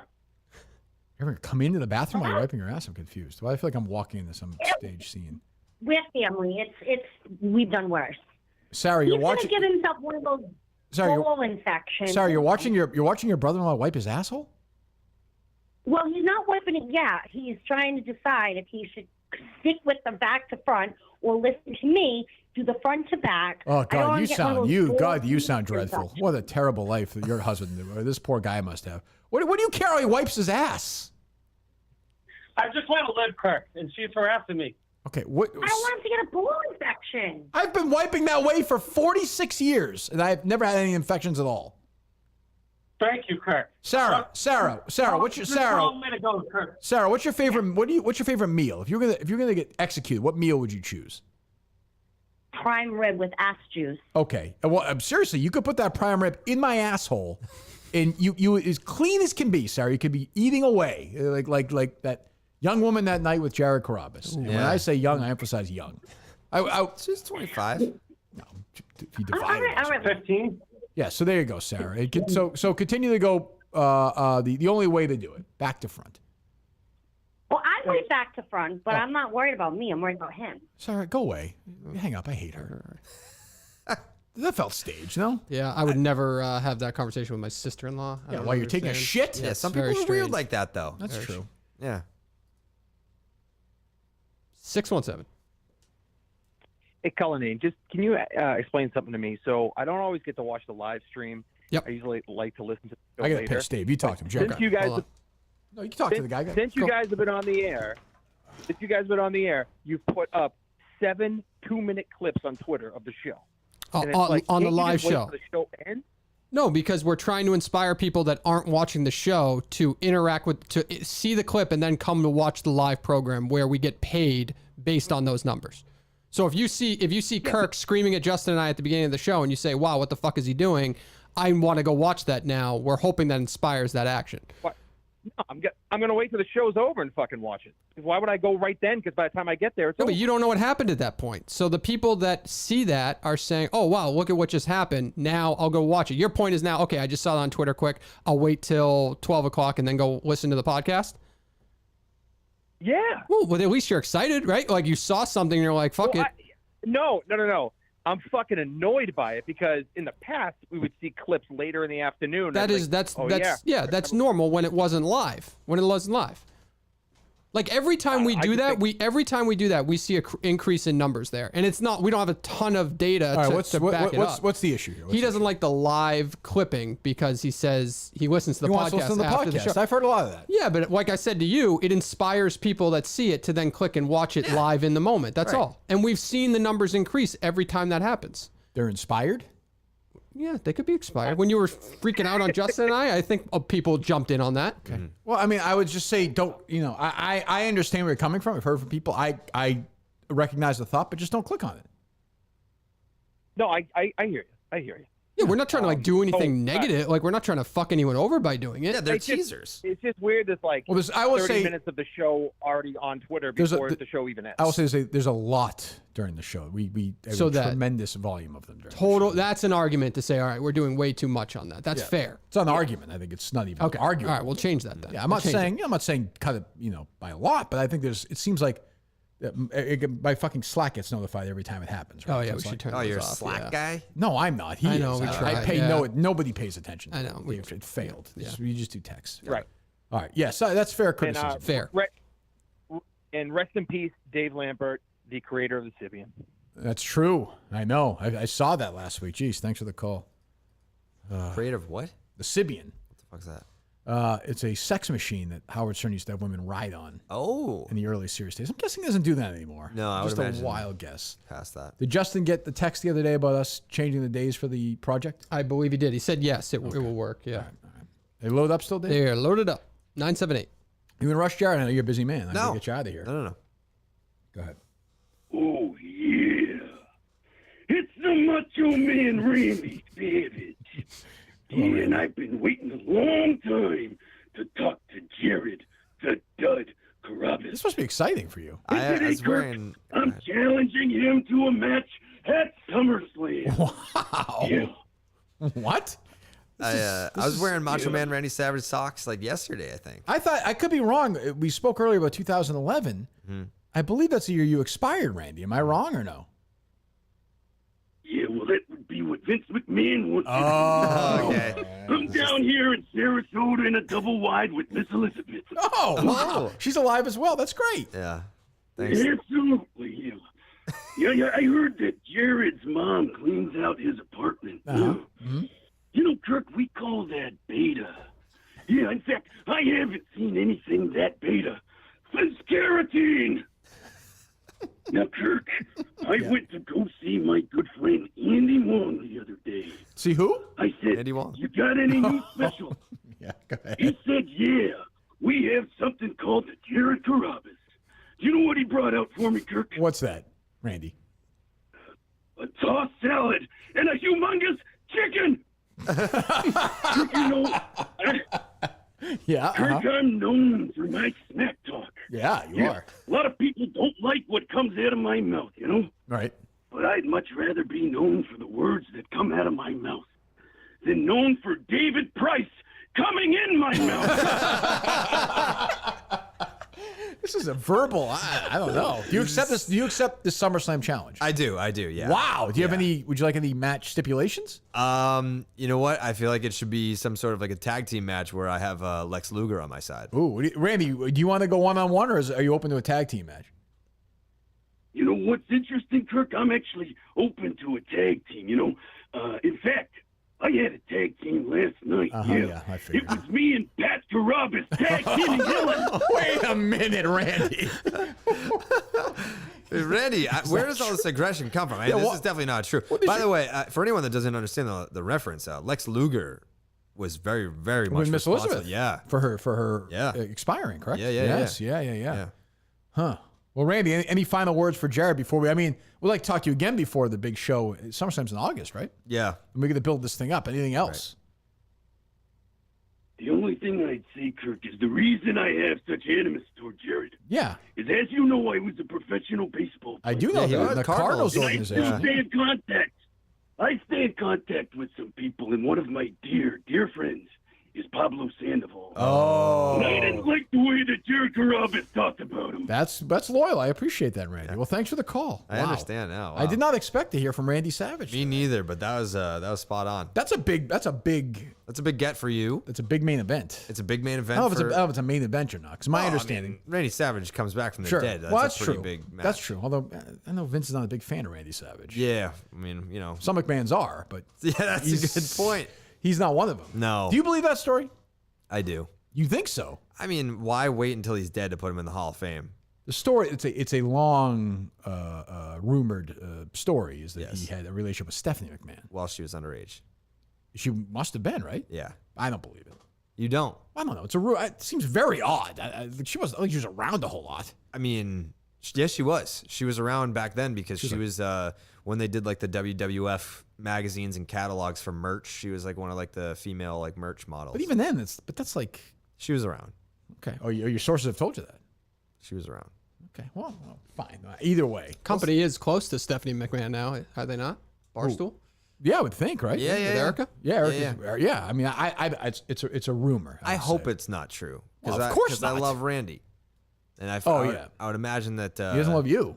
Yeah, he does not. He does not like me. That's a good match. But I get it though. Like, I mean, if you're gonna stand up for your friend Pablo Sandoval, like I have no regrets. That's loyalty. That's loyalty in regards to my actions towards Pablo Sandoval. So I totally get it. So Luger, Carrabis, Sandoval, Savage at WrestleMania. Yeah, I can see that. Vince likes big guys. Great match. That's good. Would that be main? I mean, Luger, I think is in a wheelchair. Yeah, he's not doing well. He found God though. Did he? Yeah. Where was he? He's there. They always find them. Yeah. Can't headline with a tag team match though. You just can't do it. That's not true. John Cena. WrestleMania 1 was a tag team match. Was it really? Yes, it was Hulk Hogan and Mr. T versus Roddy Piper and the late great Mr. Wonderful Paul Orndorff. Yeah, true. Also, I want to say WrestleMania 27. 27. What was that? The Rock and John Cena versus the Miz and. No, that wasn't a main event. WrestleMania, was it? I think it was. You better get ready for the trivia team you're not on to get those questions right. Look that up. WrestleMania 27. Ron Killings. Who's that? I forget what his wrestling name is. Remember, I watched this now with Harry. Harry's very excited because he saw the YouTube thing when he's won. It's going to be John Cena versus Roman Reigns at SummerSlam. Ooh. It definitely was not a tag team match. It was the Miz versus John Cena as the main event. But are you sure the Rock wasn't there? Maybe it was like a SummerSlam. Or something. 27. Yeah. Oh. Yeah. Vince is not into the tag teams that much. That's not his thing. I think that there was that match. I'm pretty sure it was WrestleMania though. So you're using this as evidence that you'll be the main event in SummerSlam. Correct. Okay. Well, good. Are they loaded up still, Dave? Wait, so you're with Trista now? And Pat. You can say gay Pat. Can you say gay Pat? Yeah. Okay. He's gay? Yes. Okay. I don't want to be that person. Well, I mean that's. Well, people said to me, "Oh, what about Jared?" I said, "Jared made it very clear he doesn't want to do this. It makes him anxious. So I don't want to add to your anxiety." Yeah, it's not even that. It's just like it's a lose-lose for me because when they want to do it during baseball games, it's like, all right, yeah, fine, I'll do it, and then I go on. And then I'm still like watching the games and doing it at the same time. That people are like, you can't even fucking focus for like an hour. It's like, well, no, I can't. Now it's out of your life. You don't have to worry about it. Yeah. It's gone. Now I'm stuck with Trista Crick, who I've never met, and Gay Pat, who I've never met. Right. I don't ask Jeff D. Lowe to watch baseball while he's doing his crying. While he's doing his movie podcast. Was he at any of these weddings this weekend? Was he crying away one? He just lost a member of the movie podcast. I saw. Did you see that? Yeah. Who was that? Rollins. Where's he going? I don't know. I don't. He's one of those people that's like online anonymous. Oh, really? Yeah. Oh, good for him. Good. Yeah. Well, I'm sure he's a nice guy. Bespoke Post, by the way, is here. They're loaded up, you said, Dave? Loaded up. Oh, hold on for a moment. You go to boxofawesome.com. You get all your stuff. You take the quiz there, boxofawesome.com. Your answers will help them pick the right box of awesome for you. New boxes every month, all a bunch of different categories, summer styles, grooming, travel, outdoor gear. Each box is only $45, has over $70 worth of gear inside. I can certainly attest to that. 20% off your first monthly box. When you sign up at boxofawesome.com, enter my name, Kirk, K-I-R-K. Check out boxofawesome.com. Code Kirk. You get 20% off your first box at Box of Awesome. Do it right now. Great stuff. I love it. I use a lot in season 1 of the case. I'll use a lot more in season 2 of the case. I'll tell you that. Boxofawesome.com. Code Kirk for your deal. Go ahead. We'll take a few more. Jared's a busy man. 506. Hey, good to see you back, Rocket. It's actually funny to see the split screen comparing yesterday. The last time I saw it was Mike there versus you today. It's kind of like the before-after steroid. Well, in fairness, Mike has put 30 pounds on since January as well. Yeah. Fair. Well, sure. But I mean, if Jared could look, cross his eyes and look in the wrong direction with both, that would really kind of complete the summarized thing. Some are going this way, some are going that way. So, nice. Kirk, I got a movie question for you around Gene Hackman. I know, it fell flat. Okay. Coming up with a game during lockdown just to kind of pass the time. Okay. Going top 250 IMDb movies and trying to take a good actor and recast him in a role to see if it'd be a better movie. So I started it with Gene Hackman last week. Okay. Shawshank. Gene Hackman as the warden. Better flick, obviously. You know what's funny though? Like I know what you're saying, but I think Gene Hackman was almost too. The good thing about the warden in Shawshank was that he wasn't that well known, so you didn't really know him. Sure. I kind of like that. I mean, Hackman. I'll tell you where Hackman would have been great is as Jack Crawford in Silence of the Lambs, the Scott Glenn role. I don't know if that's in the top. I don't know if that's in the top 50 or not. He would have been good in that. Like I think. What about Hackman to replace Duvall in The Godfather? You could do that. You could definitely do that. You could definitely do that. I think that'd actually be a better flick. I even think he could play Sonny in The Godfather back then. Honestly, I think he could have done that. If he snapped. Not the me. one I'm having a hard time. Okay. Yeah. No, go ahead. I was going to say the one I'm having a hard time figuring out is Pulp Fiction. The only one I can come up with is Christopher Walken. It's the only one in the top 10 that I can even think of. I mean, the reality is like you think of it because of he could play like Ving Rhames' role in that movie. Like he doesn't have to be. He can be a white guy too. I mean, the name would have to be different, I guess. But he could do it. It wouldn't be as good. He could do it. I mean, he could also play the Keitel role. Actually, yeah. Oh, yeah. He could actually be slick as hell in that. Yeah. Yeah. There you go. That was my garage band name back in high school. All right. Thanks, buddy. What's that? I said that was my garage band name. Marcellus Wallace? It was Keep On Walking, but it was spelled with E-N. Yes. I get it. Big Christopher Walken guys. What kind of music would you guys play? I mean, we would just like play like Metallica mostly. No Pink Floyd? Not back then. I mean, like I liked Pink Floyd back then, but they didn't. That's what happens with these bands. They have artistic differences. I know, it's crazy. That's why we broke up. That's why it didn't work out. They're still loaded up, Dave? They're still loaded up. Jeez, people want to talk. They're excited to see Jared Carrabis. Woo! 610.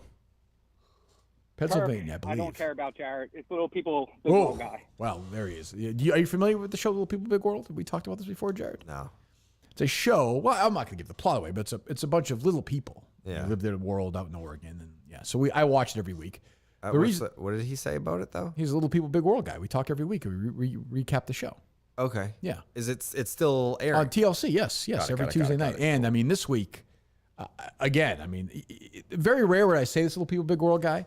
But I like, what is the point of that? Chris just does not listen to a single thing he does not. He does not.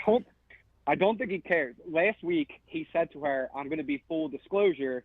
Me and him text a little bit. Right. And then this week, it starts off with Matt and Chris on the phone. Like having the biggest buddy phone call. It was great. Although Matt, I will say, Matt was more looking forward to getting off the phone than Chris. Chris would have talked to him all fucking day. I mean, no doubt. I think we know why Chris is marrying Amy. He's very, very lonely. Yes, and he's. What is this? What is that game they play upstairs all the time at Amy's house? It looks so fucking boring. What is that?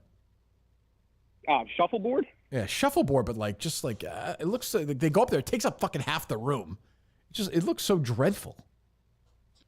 And there's no beers or anything. You need that when you're doing something stupid like that. You got to have like a beer in your hand. It looks like an awful life, and and Amy with this fucking wedding. You're 60 fucking years old. Jesus Christ. Yeah, not good. Not good at all. Did you notice when they were talking about the wedding on the couch?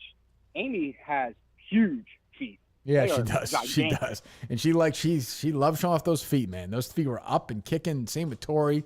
That show, that's why I always say, we said this before, that's why I love Matt Roloff, man. You never see those feet. You never see those feet. No, he's private.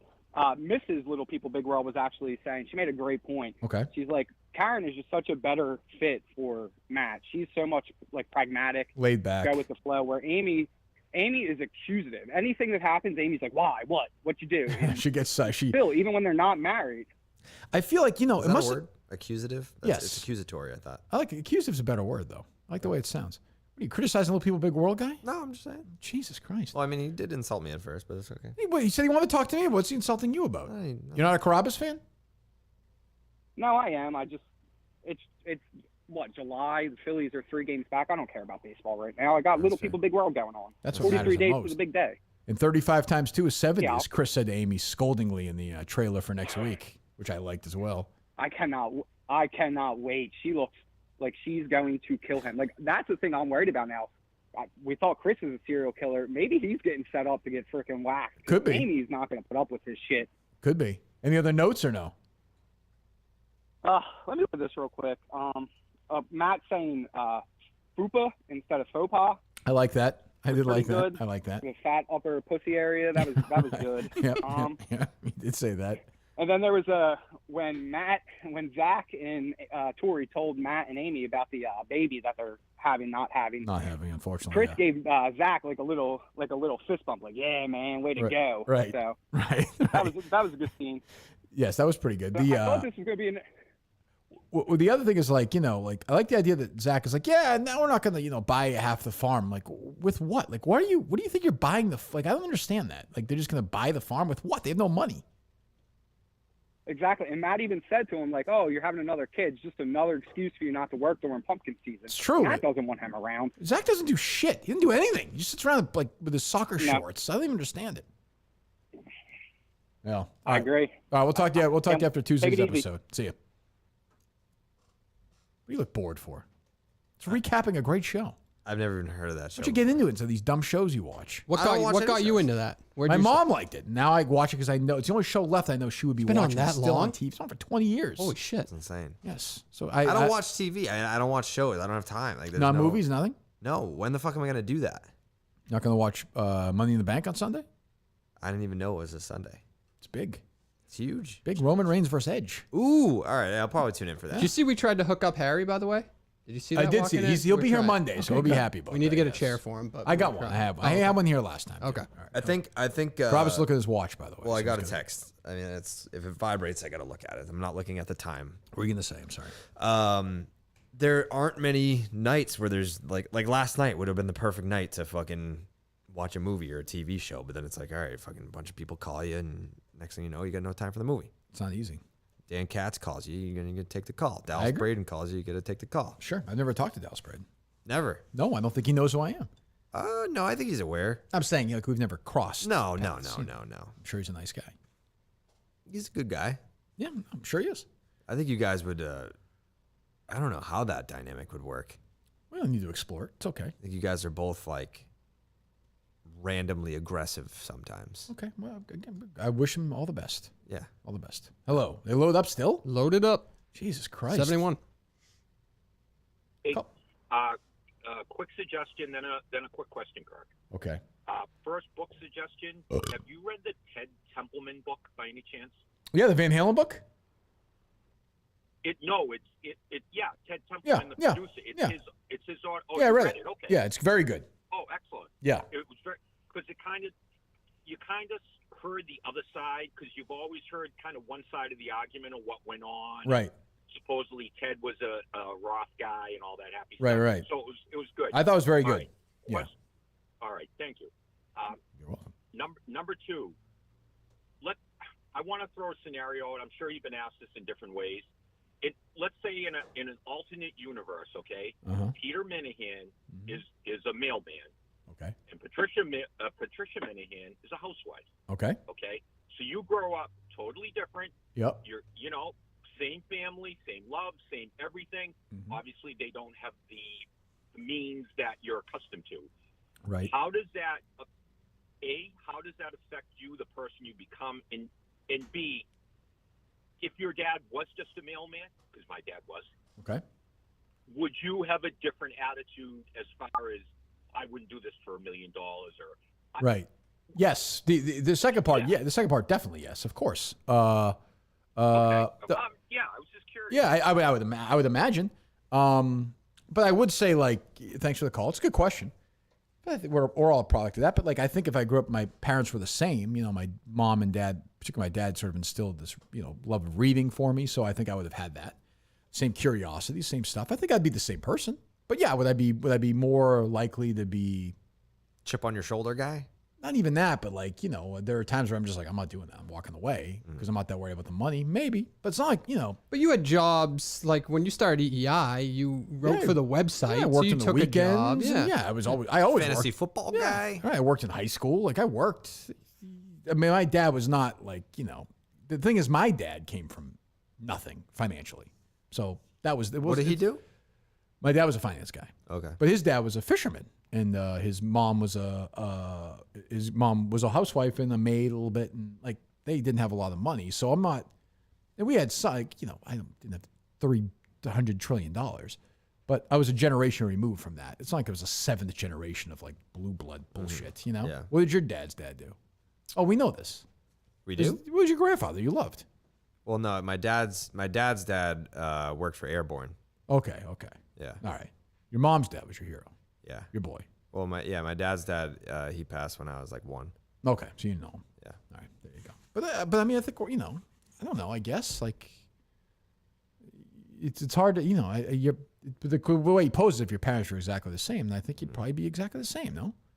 I don't know. I mean, financial situation changes a lot of dynamics. Yeah, that's true too. That is true. It's a good question. I got to think about that. I mean, like the financial situation changes like the comfort or strain of the household, and that trickles down. That's true. Although he's saying everything's the same. That way, like the attitudes are the same, everything's the same. Oh, so they're like what the fuck's that Christmas one? That Christmas Story. Who's in it? Mr. Magoo.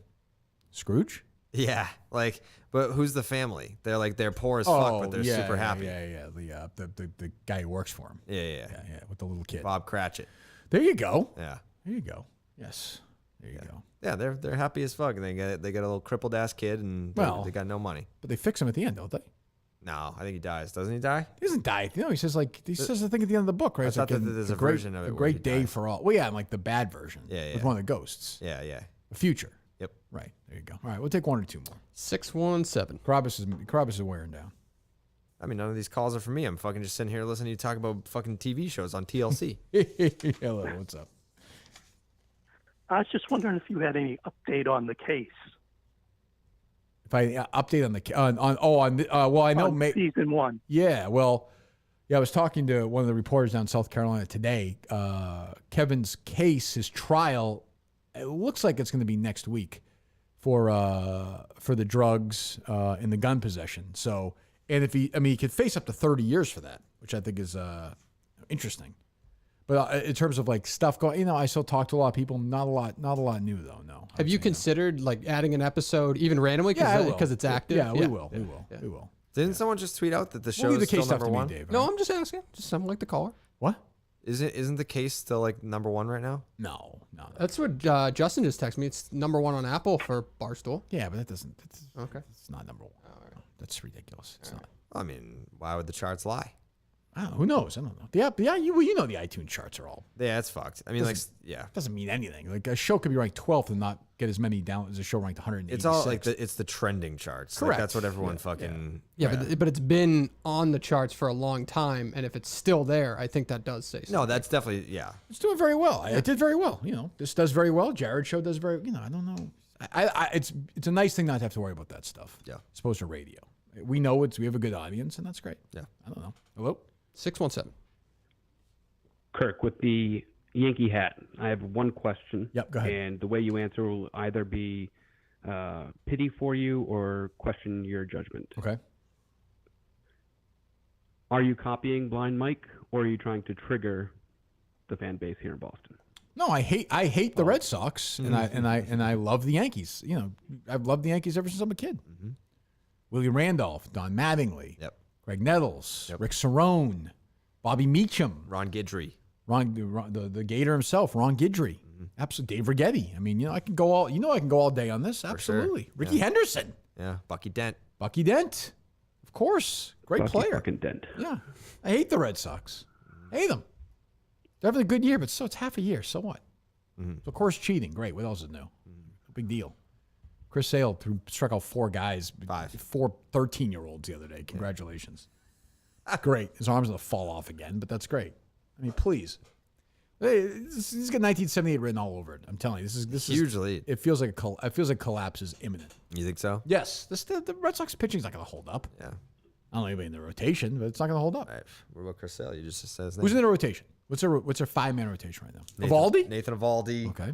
Martin Perez. Don't know who Garrett that is. Richards. I know him. Nick Pivetta. Don't know him. What do I got? 4? 4. And Eduardo Rodriguez. Oh, he's still around? Yeah. Okay. Who's the closer? Matt Barnes. Oh, he is? Yeah. Oh, he used to be a setup guy? Yeah. Oh, good. Well, good for him. Made the All-Star team. He's got the second most saves in the league. Is that right? Yep. Oh, good for him. Good They're guy. nice club, you know. Hello. Hello? I want a question for Jared Carrabis. See, you got a question now. There you go. Jared, I'm very excited. You're my favorite baseball player, a baseball person in the whole world. And I just want to ask you your top 5 favorite cereals. Oh, top 5 favorite cereals. Top 5. I don't like cereal. I actually just had this conversation last night. I liked. What would you eat for breakfast? I usually just have like a little shake or something like that. I liked Cinnamon Toast Crunch. That's probably the only cereal that I would ever have for the rest of my life. Very, very busy cereal, though. Yeah, it's busy. Also, I don't know if they still make it. Count Chocula. Very good. Yeah. Amazing. I'm actually eating Fruity Pebbles right now. Oh. It's so good, so good, so good. I have one more question. Your top 5 favorite baseball players of all time. Because you don't ever talk about your favorite baseball players. This is interesting. I never heard this. Of all time. I never heard this. Your top 5 baseball players of all time. All time. All right, thank you for the call. All right. Thank you for the call. 5-1. Go ahead. Are they all Red Sox players? No.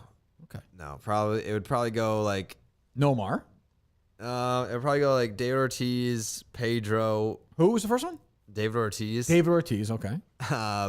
Barry Bonds. You said Pedro. Pedro. Barry Bonds. Manny. And then probably Griffey.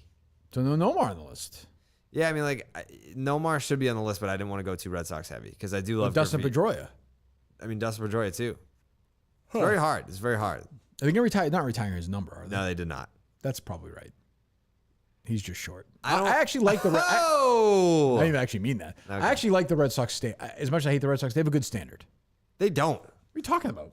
They're They Hall have- of Famers, right? They have no standard. He's in the Hall of Fame and you're in. No. Johnny Pesky, not in the Hall of Fame. Yeah, but he's different. He's like a... That's what I'm saying. But he's like a... But he... So if you're going to have a You standard, then can stick by the retire standard. Pedroia's number. If he's around the organization for another 50 years, then you can retire his number if you want. But he's not going to do that. You know what it's going to be? It's going to be one of those things where like they don't retire it, but they don't give it out either. Yeah, like with Clemens. Wakefield, Veritek. That's true. They never give those out, right? Well, Veritek still wears his own number. Where? He's one of the coaches. He is? Oh, yeah. Oh, God. He's been one of the coaches for years. On the actual Red Sox team? He's in Yes. Every day he's in the... He's there? Yep. Oh, God. He made all this money. He's sitting around still traveling around with these guys. That big empty brain of his. Empty? Not a thought in his head. Hello. He's brilliant. They still load up, Dave? They are still loaded Jesus up. Christ. I don't know what's going on. One or here. two more. Yeah. These people are going to challenge you, Jared. Awfully quiet. I love that. Awfully quiet. Who's awfully quiet? The people are going to challenge you today. You know, I'm Oh, yeah, gonna what the call fuck? in. Well, they wanted me to call them because they couldn't get through. Who are they? Busy day. VD. Call. Yeah, I understand who they are, but who they get to call them. Yeah, They have the opportunity. Yep. Kirk, Yes. the number one independent wrestler in the world, Loophole. Wow, we haven't talked to him in a while. We talked to him. Have you heard about this guy, Jared? Who? Independent wrestler who called in last week. His Yeah. name is Loophole. Loophole. And every time he loses, he looks at the rule book and finds a loophole in the rule. That's his gimmick. He's a heel. I love that. That's a great gimmick, right? I love that. What promotion are you a part of? Right now, I'm the hottest free agent on the circuit. Okay, so okay, you're doing a but good job. there's a lot of talk. I might be having a match actually in Westfield, Massachusetts, in about a month at a Moose Lodge. So look good. out for that. Look Good. out for that. Okay. I'll keep you guys updated. Anyways, had an idea for Cullinane. When you and Jerry would go down to Fort Myers every year, you would tease a Dino interview. We had a Dino interview a which couple of turned years. out Yeah. Yeah. You guys would just do a bunch of drops. I mean, he's got so much to work with Steve. He's got to start. I mean, sure, Justin already did this, but He's got to cut up some sound, do a fake interview, promote it like he's really going to be there. Loophole. Well, We can do that. No. All right, thank you. You don't like that idea? Well, all right, thank you, Loophole. All right, thanks for the call. Well, call one of these guys. And what, do you want to talk to one of these guys who Yeah, I don't video? give a fuck. Yeah. All right. 3Chi first. Industry leader in Delta 8 THC product, formulated by a biochemist and made in the USA with USA grown hemp. Amazing buzz, great body feel with a clearer head and less anxiety and paranoia. Available online at 3chi.com. That's number 3, CHI.com, and retailers around the country. You have to be 21 years old to purchase.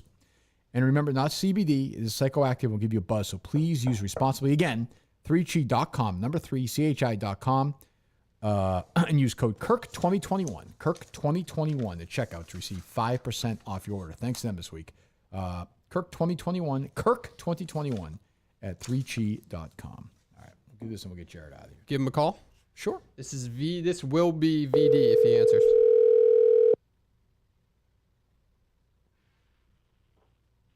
Hello. Hello. You're here with Jared Carrabis. You wanted to talk to him? Hey, Jared. How you doing? Great. How are you? I had a quick question. Is being a massive pussy part of the rocket persona? Or is that more of a Jared Carrabis thing? How long did it take you to think of that question? Well, you waited all day for that? What is your reasoning, VD, for that? Well, I think like that tweet he put out with the clip. I mean, correct me if I'm wrong, but that was very Julie DeCargo. What do you mean? Highlight a couple of people and then say, yeah, but he did. But you, so I guess. But here's the thing. So you did the video, right? You said those things about him. So can he then call you out for it? Yeah, I have no Do problem. you have? Are you in the middle of like? Are you in the middle of like a dog-fighting war or something? Yeah. Where are you? Yeah, I do. I do train pit bulls to kill people. Okay, I mean, it sounds like it. Jesus Christ. But so I thought, I said this to Jared. I was under the impression that one of you guys, I think, did you say you got your account suspended because of Jared or no? Oh, yeah. I mean, it happened coincidentally a day after. And I was curious, Jared, when you say you're trying to make an example of us, like, what does that entail? Like, you're basically telling people to report us.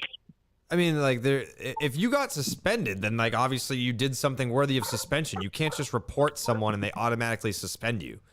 Oh, well, when you frame it like we're, like, making fun of your mental health. That's exactly what you're doing, you fucking idiot. I think jokes are allowed. No, It was a joke. It was a joke.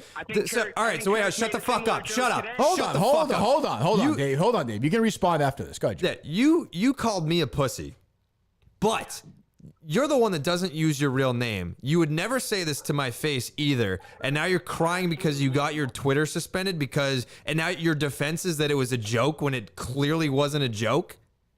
No, but I'm not saying, like, I think you're being very sensitive over that. I don't think you're the one that's fucking complaining. You got your Twitter suspended. Like, maybe you did something worthy of a suspension. I personally didn't report you. I just tweeted out your video, which clearly you were looking for attention in the first place, and you got it. And I think that it was the attention that you didn't want because now you don't have a fucking Twitter account. Fucking loser. I do. I'm back. I'm stronger than ever. The funniest part of it to me is that you don't realize that you're just a pawn in the game of some Minifan who doesn't like me, and you're such a mental midget that they're just using you, and you have no idea. Whoever sent you that clip. I don't even know what you're talking about. Like, I don't care. Like, you cannot then complain. Once you call me out, you cannot then complain about the consequences for that, which is what you're doing. I'm saying you're a pussy, and it was a pussy move. And it's very ironic that you would call me a pussy over the phone and on a podcast, but not use your real name or ever say that to my face. My real name is Stephen Barnett. STEVENBARNETT. I'll say it to your face. Great, Let do me it. know next time you're in Los Angeles. Well, Let me know. here's my thing is I think like my issue more is like with Menners, who I think was just looking for attention. Like, I don't think Menners believed what he was. No, Menners is 100% looking for attention. Right, like, I don't think. Yeah, but I'm saying he was reacting to what the Australian guy said, and I think that was like a bullshit trying to be like me fucking like crap rant. Like, he didn't believe a word he said in that thing. That's Menners' whole existence. Well, I understand that, but I'm saying so like it's the whole. I mean, the whole thing was disingenuous. I don't, But my thing is like when. Well, go ahead. No, go ahead. I'm not here to defend Menners. We all know what Menners is. He's a great guy, but we all know he's a Kirk impersonator. But so like when you do something like that and you get somebody, I've been there. You get there, you get pissed off at somebody, you see that clip and you think, fuck those guys. I mean, I totally can sympathize where Carrabis is coming from. I mean, yeah, all is fair. I'm not complaining about him getting me suspended or anything. All is fair in war. If people, I don't believe like there's a punching down thing, unlike Jared who said Ryan Whitney punched down on him. I actually don't believe in that. I think all is fair in war. I agree with that. I agree with that. I don't even know what you're talking about with Whitney. Well, you said that Whitney. You said that Whitney during the it was before our match, wasn't it? Oh yeah, it was just like weird timing. Right. Well, yeah, but you said it was punching down. I don't know if I use that phrasing. Okay. Anyway, it doesn't matter. What were you saying? I forget, to be honest. Okay. So, any other final thoughts, Jared? No, I mean, I think the whole thing was pointless. VD? I'll call that a decisive victory for me. Definitely good not. Enough. Okay, good enough. Goodbye. Well, there you go.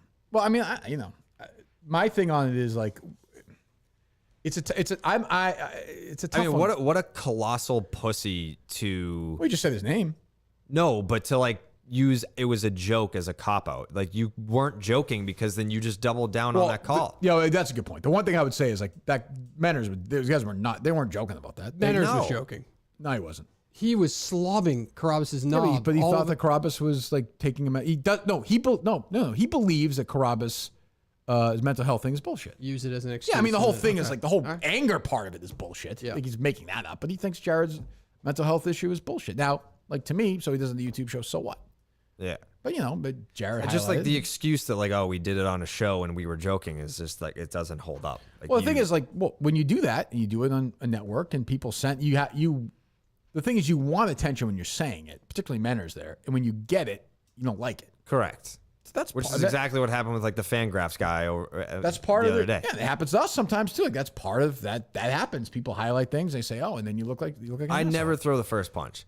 Like it's always like that. But you do not report them to Twitter. But what can you even report? Well, I'm sure somebody did. I'm sure a bunch of people did. You could have just reported him for being an asshole and just You cited. can't. I mean, what do you report though? I think it just asks you for a reason with the account. I don't think you have to be. It doesn't have to be crazy. I guess, but like I don't know. I don't understand how like my tweet, like you would report the tweet. You couldn't take my tweet and then report the accounts that were linked. I don't know. I have no but idea. you could have gone to one of his other tweets where he called you a pussy or something like that. I mean, I have had him muted forever. Yeah. I don't even. Yeah. So I don't even see that. And yeah, I mean, like fuck those guys. It's just. You can't be like we were joking after you get caught. And it's the same thing that happened with the Fangraphs guy. I think he tweeted me something on Monday. I Right. ignored it. Right. He tweeted me again on Tuesday, and I was like, all right, fuck you. So I mean, it takes me a while. Well, but the thing is, like a guy like that, like there has to be consequences for people like that. yeah, well, but he wants. I ignore you for as long. Like if you And I have throw people, a shot the I have first people who time, do it to me all the time. Most of them I ignore, but once in a while you get in the mood and you're like, well, fuck this guy. Yeah, once it gets repetitive, then it's like, oh, you think that you can just continue to do this. If you throw one shot, it's like, all right, whatever. Like, get your shot in. I don't give a fuck. I'm just going to move on. But if you continue to do it and it becomes like this obsessive thing, now I'm going to try and destroy you and wipe you off the internet. And I'm all right with that. That's what happens every single time with these people. All right. Oh, good. No, I was just going to say, like, it's like, I don't think I've ever gotten into like a Twitter feud with someone that I didn't just wipe off the internet. Yeah, and again, I go back. Like you could say, I like the idea that you're being a pussy because you react to it. I get that, but at the same time, I don't. That's what they wanted. You wanted a reaction. But when you're from me. waving your arms, like more, it was even the funny thing is like he's the lesser of the two in this to me. The first guy, Manners, was more waving his arms, and when you do that, and then you get caught and you get sort of embarrassed about it, then you run and hide. It's a weird like. Just you fucking did it. You were looking for attention. You got it. It's not the attention you liked. Sure. It happens all the time. Yeah. I don't know. All right. Well, thanks to Dan Katz and Jared Carrabis, of course. We're going to play the Gilbert one now, right? Yeah. You want to play Gilbert? So we taped Gilbert Gottfried earlier this week. You know what that is or no? Yeah. Comedian. It was That's fun. the It was parrot, good. right? It From was a Aladdin. parrot. Yeah, that's right. Yeah. And he is, when is that, Dave? It is Sunday night. Sunday night in Providence? In Providence. Okay. Do What's I have that, the 18th, 7:30 next Yeah, we're Tuesday? going to do it. We're about to do it now when the interview starts, right? All right, so you hear all that. If you want to go see Gilbert Sunday, 7:30, the Comedy Connection in Providence, go. He's the best comedian, one of the best comedians ever. We had a great time. Mike and I talked to him on Monday. We're playing it now. Anything else to promote here? We do. I think Menners is going to be on the YouTube channel of VD, I believe, this weekend. Oh, We good. might have the date wrong, but I guess we're not doing that show, so fair. Definitely I not. get it. Justin I get doing it. his wrap-up We show? get- Justin will do his wrap-up show today. We'll Okay, come up good. with another idea. Great. It's important. YouTube's so important. Jared, how about you? What's going on? Big announcement Monday. Big announcements Monday. Big announcement Monday. Live shows Thursday. Live shows Thursday. Miami Friday. Miami Friday. Mm-hmm. So we'll see you maybe in a few weeks. Who knows? Probably the week after, yeah. Oh, hopefully. Good. It was good having you back. It's good to be back. You frustrated having to talk to that guy? Or are you okay? Nah, I couldn't care less. Is that true? Didn't bother you at all? No. If I took if I got like an EKG right now, I think my heart rate would be the same right now as it was when we started. Do you want to go out with a laugh that isn't what's that? Gilbert? There's a parody song that just buries me that Sure, maybe you he'll want- laugh you want about to it hear because it? it was kind of Yeah. a downer for him. No? Sure.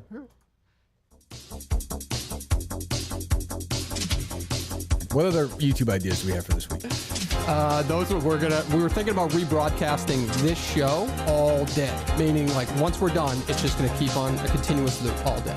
Well, that I don't get. What the fuck are we doing? What's wrong You guys with have any that? ideas? As opposed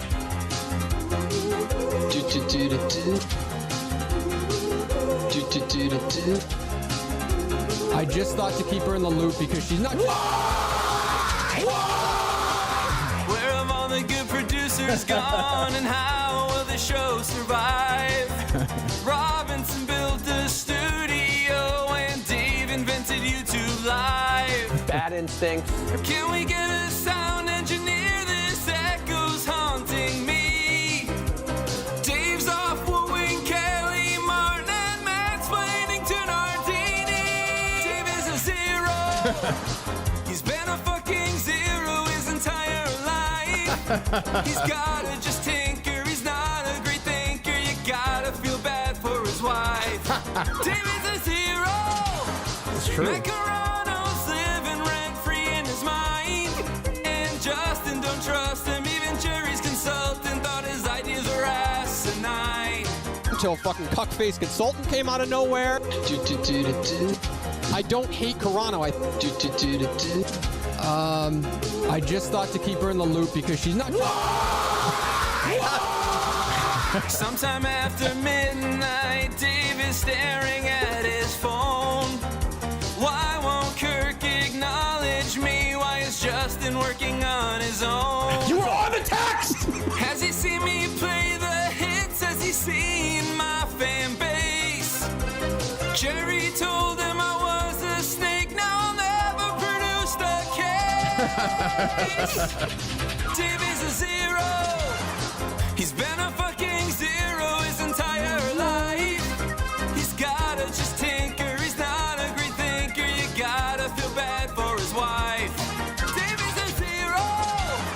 Macarano's living rent-free in his mind. And Justin don't trust him. Even Jerry's consultant thought his ideas are asinine. I'm just as to blame as Justin is there. Well, I don't care who's to blame or who's not. It stinks. You didn't like it? No, I hate it. Oh, no. Gone. They loved it. Who's they? Why do you sound different now? I switched my headset. Sounds terrible. I do? Dave is a zero. Did you see that Garth Brooks headset he tried?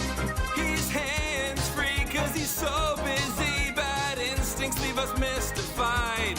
Dave is a zero. He's been a fucking zero his entire life. He's gotta just tinker. He's not a great thinker. You gotta feel bad for his wife. A well-deserved beatdown. There you go. Oh, there That's you good. go. That was a good one. That was a Who's good one. that? Had some laughs in there. That's Warden. He's Oh, unreal. was it Warden? Yeah, he's good. He always is unreal. a good one. He always is a good one. All right. Well, Jared, have a good trip. I'm excited for this announcement. Are you? I am excited. You're excited for me. I don't think you're excited for the actual announcement. I'm excited for what you put a lot of work into it. Thank you. I appreciate Yes, that. Yeah, I mean, I'm a excited lot of too. traveling, a lot of having to deal with divas and all that stuff. Yeah, a lot of like the talent bookers and having to deal with like, well, this person. There was actually there was one time that I flew somewhere for an interview, and they canceled the second that like I got into my. I remember hotel. you told me that. Yeah. Yeah. It's been a motherfucker, but it's been fun. It's been worth it. Okay. And then when will that start? I think the first week of August, we'll be in New York to do like the bar like car wash. Oh, type good. deal. Yeah. What do you mean we?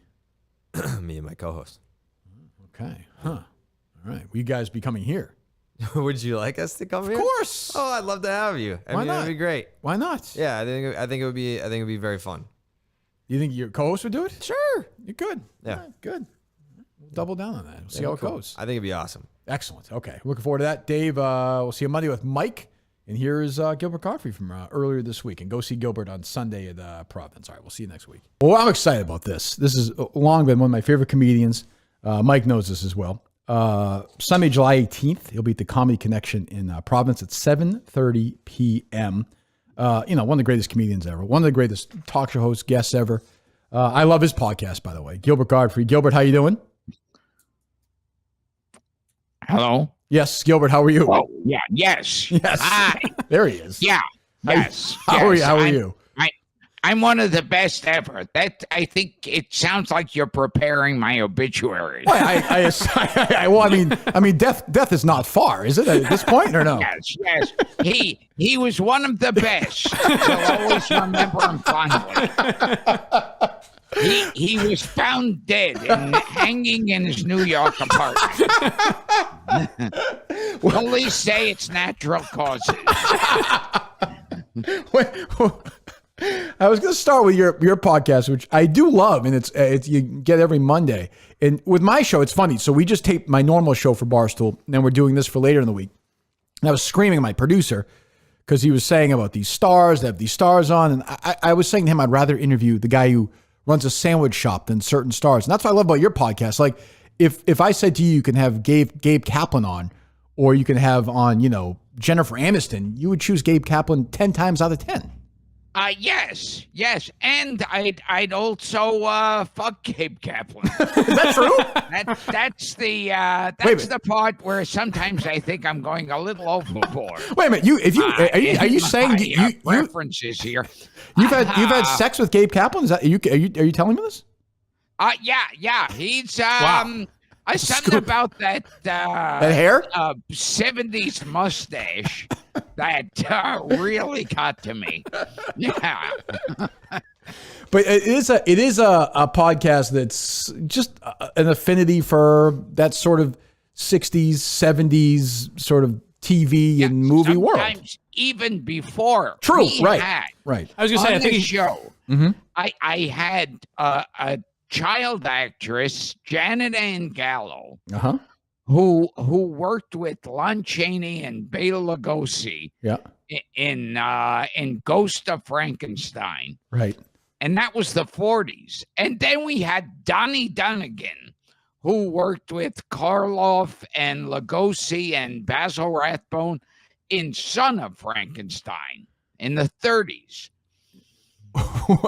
What is that like? Who's is it Frank who does that? Do you have a producer that finds these people? Because it's not like these are people who are readily available. I wouldn't think. Yeah. You don't wait outside the Tonight Show. right. I wouldn't think. I thought basically we call every emergency ward and ask, is there one section where people who've just had a stroke are? You'd like to pick up our next guest. Yeah, how many guests have you had? So we had John McAfee. Was that his name, Mike? Yeah. Who just died. That's the first guest in my show's history who's died. I'm going to guess you've had, 10 or 15? They were dead when he had them on. Gavin McLeod just died, right? Who? Gavin McLeod. You had him on, didn't you, from The Love Boat? And oh, yes. Yeah, Mary Tyler Moore. Gavin McLeod, yeah. And a few of the people, a bunch of them have died. In fact, the bad thing is there are these ones that we call up and ask them to do the show, and then they say yes, and like a day later, they're dead. That's never good. That's not good. Yeah. That's not good. Go ahead, Mike. Gilbert. And I always go, well, does that mean they're not doing the show? He sold out, though, because they replayed his Dick Van Dyke episode last week for 4th of July, and I feel like that was him trying to appeal to the kids, Yeah, that's true. That's true. Yes, it's, you gotta be with, like, the hip-hop audience. Oh, I mean, these teenage girls these days, I mean, they see Dick Van Dyke, forget it. I mean, it's they can't help it. They can't help it. What, so are you are you back in doing stand up in live shows yet, or is One in Providence the first one, or did you? I've been going back. I've done about 2 or 3. I did like Caroline's New York, and Sure. They afterwards they told me that I did really well, and I was up there. I didn't know. I was up there going, "What? This is actually what I do for a living." And it's like I'm there like thinking, well, do I have any other jokes? That's what was going through my head. But everybody said I did great, so I'll have to take their word for it. Do you pay? Are you one of these comedians that, like, I have noticed that as Jerry Seinfeld, who I know you can do an impression of, as Jerry Seinfeld has gotten older, he seemed to get a little more bitter about comedy in general. Almost like he takes it almost too seriously, like he's lecturing. As you get older, do you find yourself liking younger comedians or not caring or paying attention? Yeah. Well, I know Seinfeld likes to lecture. It's like, hey, I don't like the way comedy is going nowadays. That's what I was hoping for. I am very angry. So please sit down and listen to my lecture. Because I'm one of the old men of comedy. It's Milton Berle and it's me. That's why he's almost become like Jerry Lewis, because, you know, you just get older and cranky and cunty, and it's like, well, you're a fucking comedian.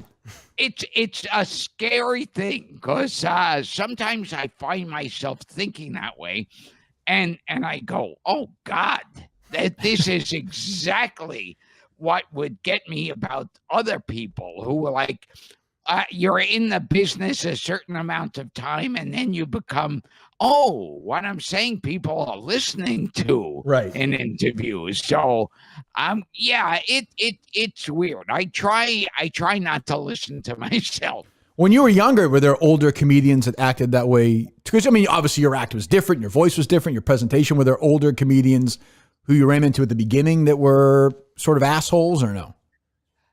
There were, but none that I could even mention, because they were like these comics that were around clubs and resorts and and never quite made it to even the bottom level of television comedy. Was there a great comedian that helped you out at the beginning, or was a mentor in any way? Or no, everyone asked me that. I wish I did have a mentor, but I never did.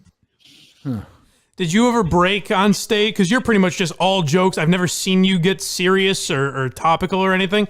But have you broken it all on stage? he was like Jerry Lewis. He would sing that big song at the end, like Jerry would sing at the end of the telethon, right? What was when you walk through a storm, hold your head up high and don't be afraid of the door.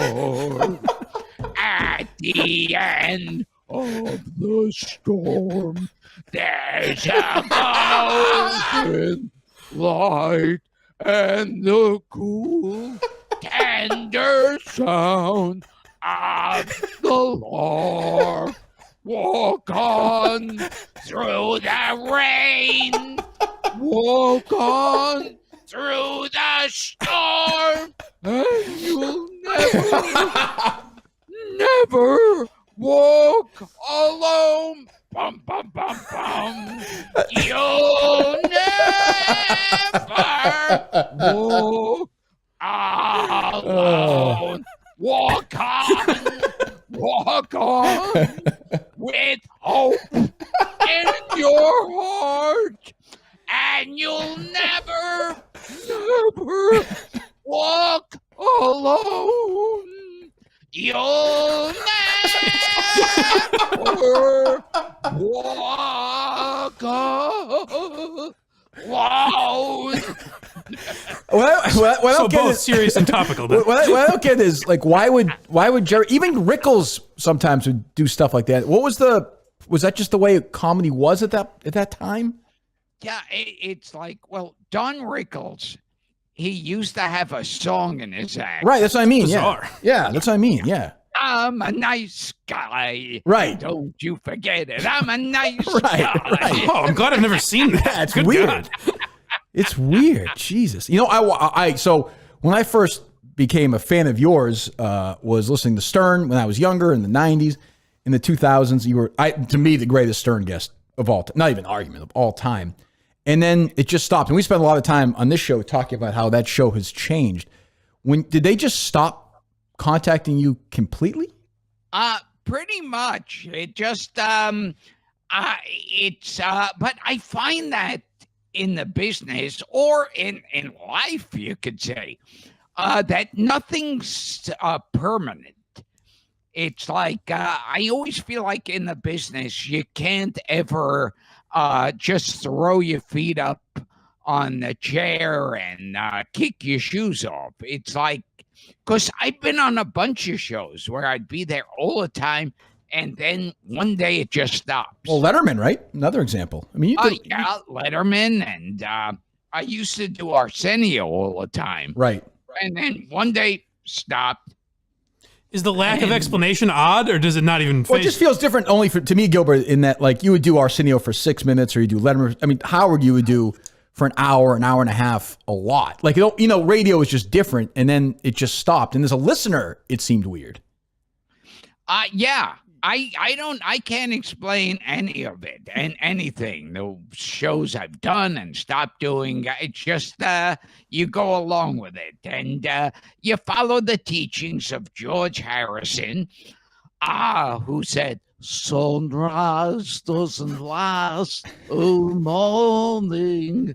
A cloudburst doesn't last all day."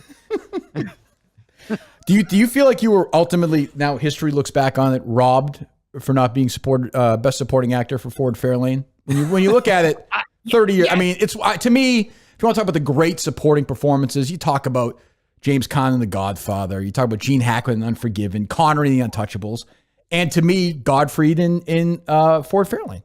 Yes, that, and even a worse crime, that I wasn't nominated for Problem Child 2. Yeah, you were good in that. You were hot to trot too, I thought. That was just wrong. Did you how was Dice to work with?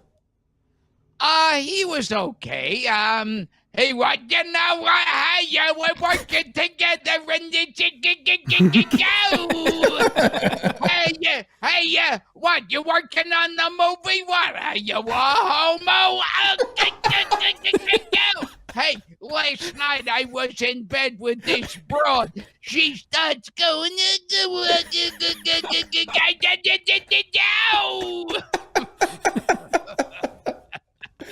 Does he ever break that? Was he ever like Andrew Silverstein, or is he that 100% of the time? Yes, he breaks it, and then he speaks in a Yiddish accent. and he has a long beard and face. Wow, he goes all in. Transformation. He really goes all in. Did you like working with Eddie Murphy? You worked with him, quite a bit. Yeah, that was fun, because that scene in Beverly Hills Cop 2, we just improvised. Because you knew him from SNL, right? Yeah, we just each time we did it totally differently, and that was a lot of fun to do. Did you, so are you one of these guys? Obviously, you've gotten in trouble, you've been, canceled, whatever. We know all the stories. Are you at the point of your career where you just don't give a fuck? Whatever happens, you have no control over it?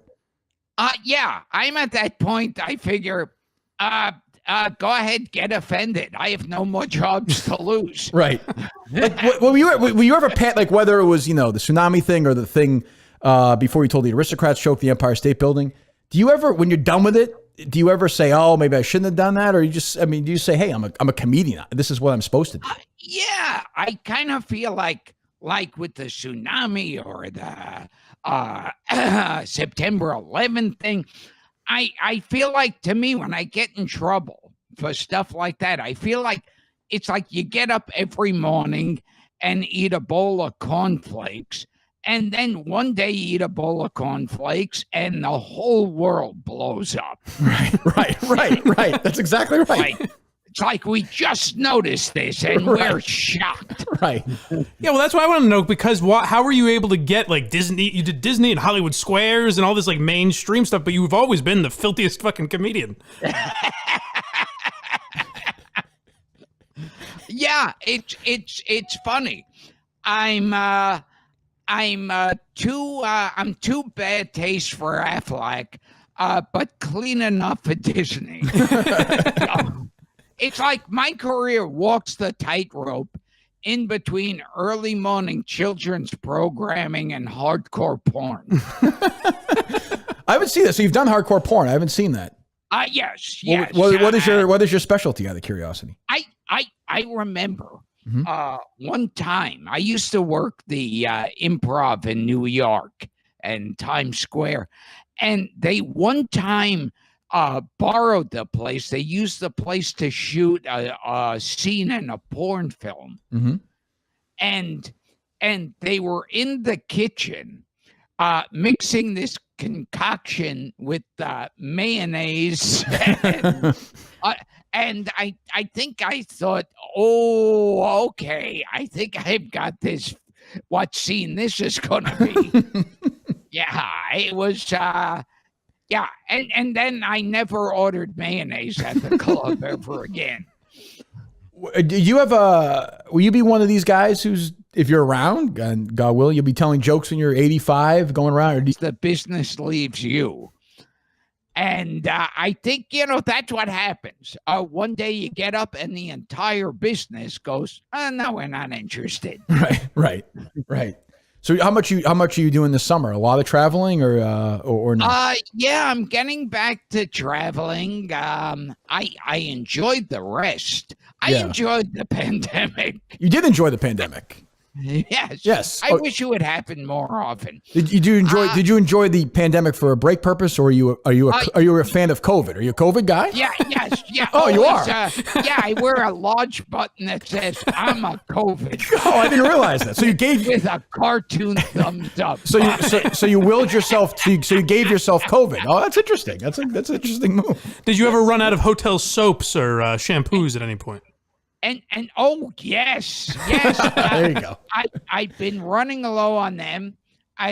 Running low means I only have 1,000 shampoos and hand lotions, and now they do it in hotels where it's nailed into the. I know wall. it. It's probably because of your documentary. I think your documentary changed the entire hotel business forever. Yes. It's a personal fuck you to me. Right. Not the hotels, and I've been busy also doing Cameo, where I do video shout outs to people, and that's cameo.com/Gilbert Gottfried. Cameo.com/Gilbert Gottfried. Okay, and then I'm guessing you'll do whatever they want you to do. Yeah, pretty much. Sex acts? Everything's a play? I've hit that point in my career. Yeah, where you just put a gun in my hand and say, oh, I'd like you to shoot someone for me. Well, all right, they pay? Okay. Who's the guest on your podcast that you guys have tried to get the most and haven't been able to hit on yet? Oh, so many. Well, Mel Brooks. Yeah, I was wondering about that. Yeah. Haven't gotten William Shatner yet. Okay. There's a bunch. You might want to hustle on those guys. Just a tip. Running out of time. I mean, I wouldn't play the long game on that one. What's your favorite episode? So I listen to him all the time. You know who was actually a good guest? Was Tim Matheson. I like that one. I like the guys who are sort of young stars, and then it's weird, just the stories they can tell from like the 40s and 50s all the way to like Kurt Russell types who are kid actors, Yes. Yeah, these ones, a lot of times we'll get those guests that came at that in-between stage. Right, that's what I mean, yeah. Yeah, they were with the young stars, but the old stars were still around. They were working with them too. It's kind of like that weird stage when the Beatles came to America and the hippie movement started, and you had like guys like Frank Sinatra. Right, singing the Beatles songs and trying to Yes. trying to be hip. Or you have to hear his version of Mrs. Robinson. Oh, I've heard it. I've heard it. I've heard it. That's anyone who hasn't heard it, you owe yourself. Well, what's crazy about guys like Sinatra and Elvis and those guys is they would go in to a studio on a day and record like 70 cover songs and just see what sticks. Wild. Yes. Yeah. Terrible. It all. Yeah, some terrible fucking versions.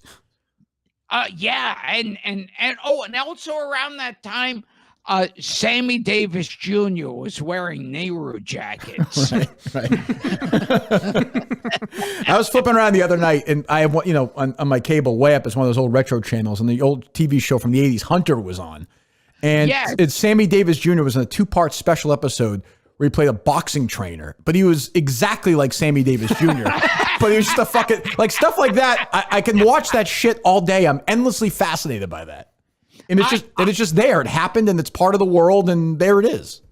I caught an episode of Charlie's Angels, and it has and Sammy Davis plays a dual role. Episode. Dual role, and where he's Sammy Davis Jr. Okay, but it's supposed to be that these kidnappers want to kidnap Sammy Davis Jr., but they get this look-alike named Harold who works in a supermarket.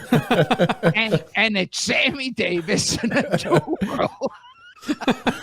I never really got, like, I'm in my mid-40s, so, like, Sammy Davis Jr. to me as a kid was, I didn't really know, like, I know what Sinatra did, and obviously Dean Martin. I never really understood Sammy Davis Jr. Like, I didn't get it. Yeah. I knew it was all in the family, basically. Yes. Right. That was his biggest with the new crowd. Right, yeah, but like I didn't quite get why he was. I know he's a singer and an actor, but I never really got his. And he did a lot of that stuff in the 70s and 80s. A lot of those sort of knockoff episodes of TV. Oh yes, yeah, and he'd usually pop up as Sammy Davis. Right. Jeez. Anything else, Mike? I just like that Gilbert refers to people that watched an episode of All in the Family as the new crowd. Yeah, well, yeah, I was. Well, for Gilbert, that's a new show. That's a brand new show. I caught myself as having saying that. I thought, yeah, this is the new hip audience. That episode, by the way, was in 1971. Yeah, the new hip crowd. That's only 50 years ago. Watching Bonanza. But I did want to know, was there ever any talk, like when Jackie left or even when Artie left, of you replacing them? And is that something you would have been interested in even doing? I don't know. I was never asked to replace. Maybe I was asked, but at the time I was busy. I'd be flying out doing, the Tonight Show and Hollywood Squares. So I think I didn't have enough time to do it. Is it overstated? Like in when I watch documentaries or listen to podcasts or read books, is it overstated how important a good Carson appearance was for a comedian in the 70s? I think I never did the Carson. You never did Carson? Okay. No, I was on the Tonight Show several times with Leno. Right. But for every comic who went on the Tonight Show and became a star overnight, there's like about 50 who went on several times and no one knows their names. Yeah. Right. Yeah, because everyone always points out Seinfeld or Leno or Romano or Ellen or whatever, and then that's probably true. And that became the accepted. Like, oh, you do Carson once, you get a sitcom, and you're a major star after that. Was there a big role in a movie or a TV series that you were close to and didn't get? I mean, I would think that you're a specific type, but I didn't know if there was one that you read for and you thought you were going to get and didn't get. I remember. Oh, I know what it is. I looked it up right here. Liam Neeson in Schindler's List. I didn't know that. Is that right? I didn't know that. Would have been very interesting. I would have watched that movie. I actually was in Schindler's List. In the credits, I'm third Jew to the left. Oh, is that right? Yeah. I didn't know that. No, but was there one or no? I remember one time I auditioned for Warren Beatty. He was doing Dick Tracy. Yep. And he was saying, "You're terrific. You're perfect. Just everything you hear in show business. You're exactly what we want for this part." And then I waited a while, and my agent said, "Oh, they're not going with you." And I said, "Oh, who'd they get?" And they said, "Dustin Hoffman." So it's like somewhere in the middle of the night, they're going, Dustin Hoffman or Gilbert Gottfried. See, I think you would have been great in Kramer versus Kramer. I could see that. Yeah, it's like the only way my name and Dustin Hoffman's name could be in the same sentence is I've seen Gilbert Gottfried's acting, and he's no Dustin Hoffman. Is there ever anything? Another part I lost was in a Mel Brooks movie called Life Stinks. Oh, Leslie Ann Warren, right? Yes. Yeah, the homeless one. Yeah. Yeah, they wanted. I auditioned for that. They said you're great, everything, and the part went to Billy Barty. Oh, really? Really? I guess Hervé Villachez was busy. I was gonna say, I don't. It was too early for what's his name, Vern Troyer. So like, I mean, I know you're always, but like when you go and you read in front of a Mel Brooks, is that intimidating, or are you already at that point? You're not worried about it.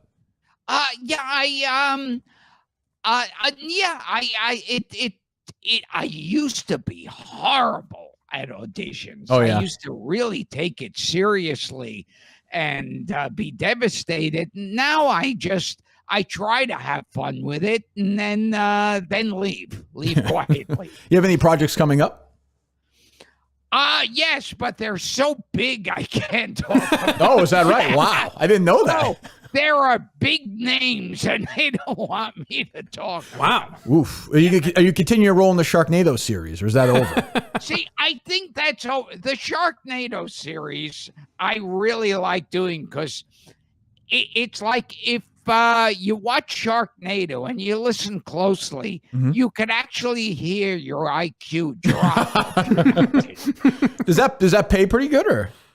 Not particularly. No. And but it was fun because it was one of those things you could do. You could trip and fall during the scene, right? And they go, "Oh, okay, good enough." Well, it's like it's my favorite. It's my favorite part in Ed Wood when George the Animal Steel, I think, tries to go through the door and hits it, and they yell "cut," and the guy says to him, "You might want to do that again." Ed Wood's like, "No, in real life, he would struggle to get through that door. Let's go. Cut it, print it, and go."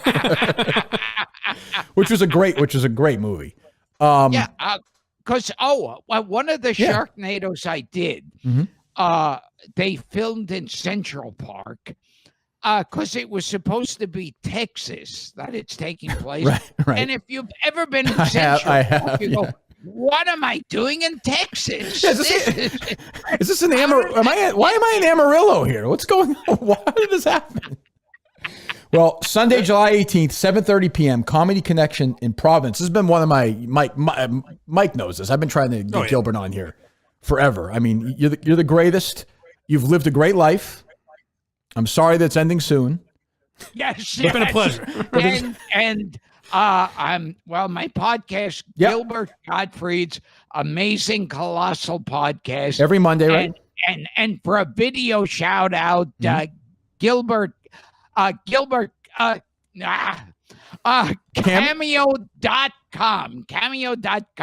/Gilbert Gottfried. Are you gonna take the final step and go into actual prostitution at any point, or no? Yes. Whoa. What are the rates for that? I'm gonna be standing on the corner with hot pants on. You'd be surprised if you started OnlyFans. I think you could do very well. I'll be there with really horrible looking thighs with track marks in them because I can't find any more veins in my arm. All right, Gilbert, we'll talk to you. Thanks so much. Thank you. Thanks, Gilbert. Well, I'm excited about this. This has long been one of my favorite comedians. Mike knows this as well. Sunday, July 18th, he'll be at the Comedy Connection in Providence at 7:30 p.m.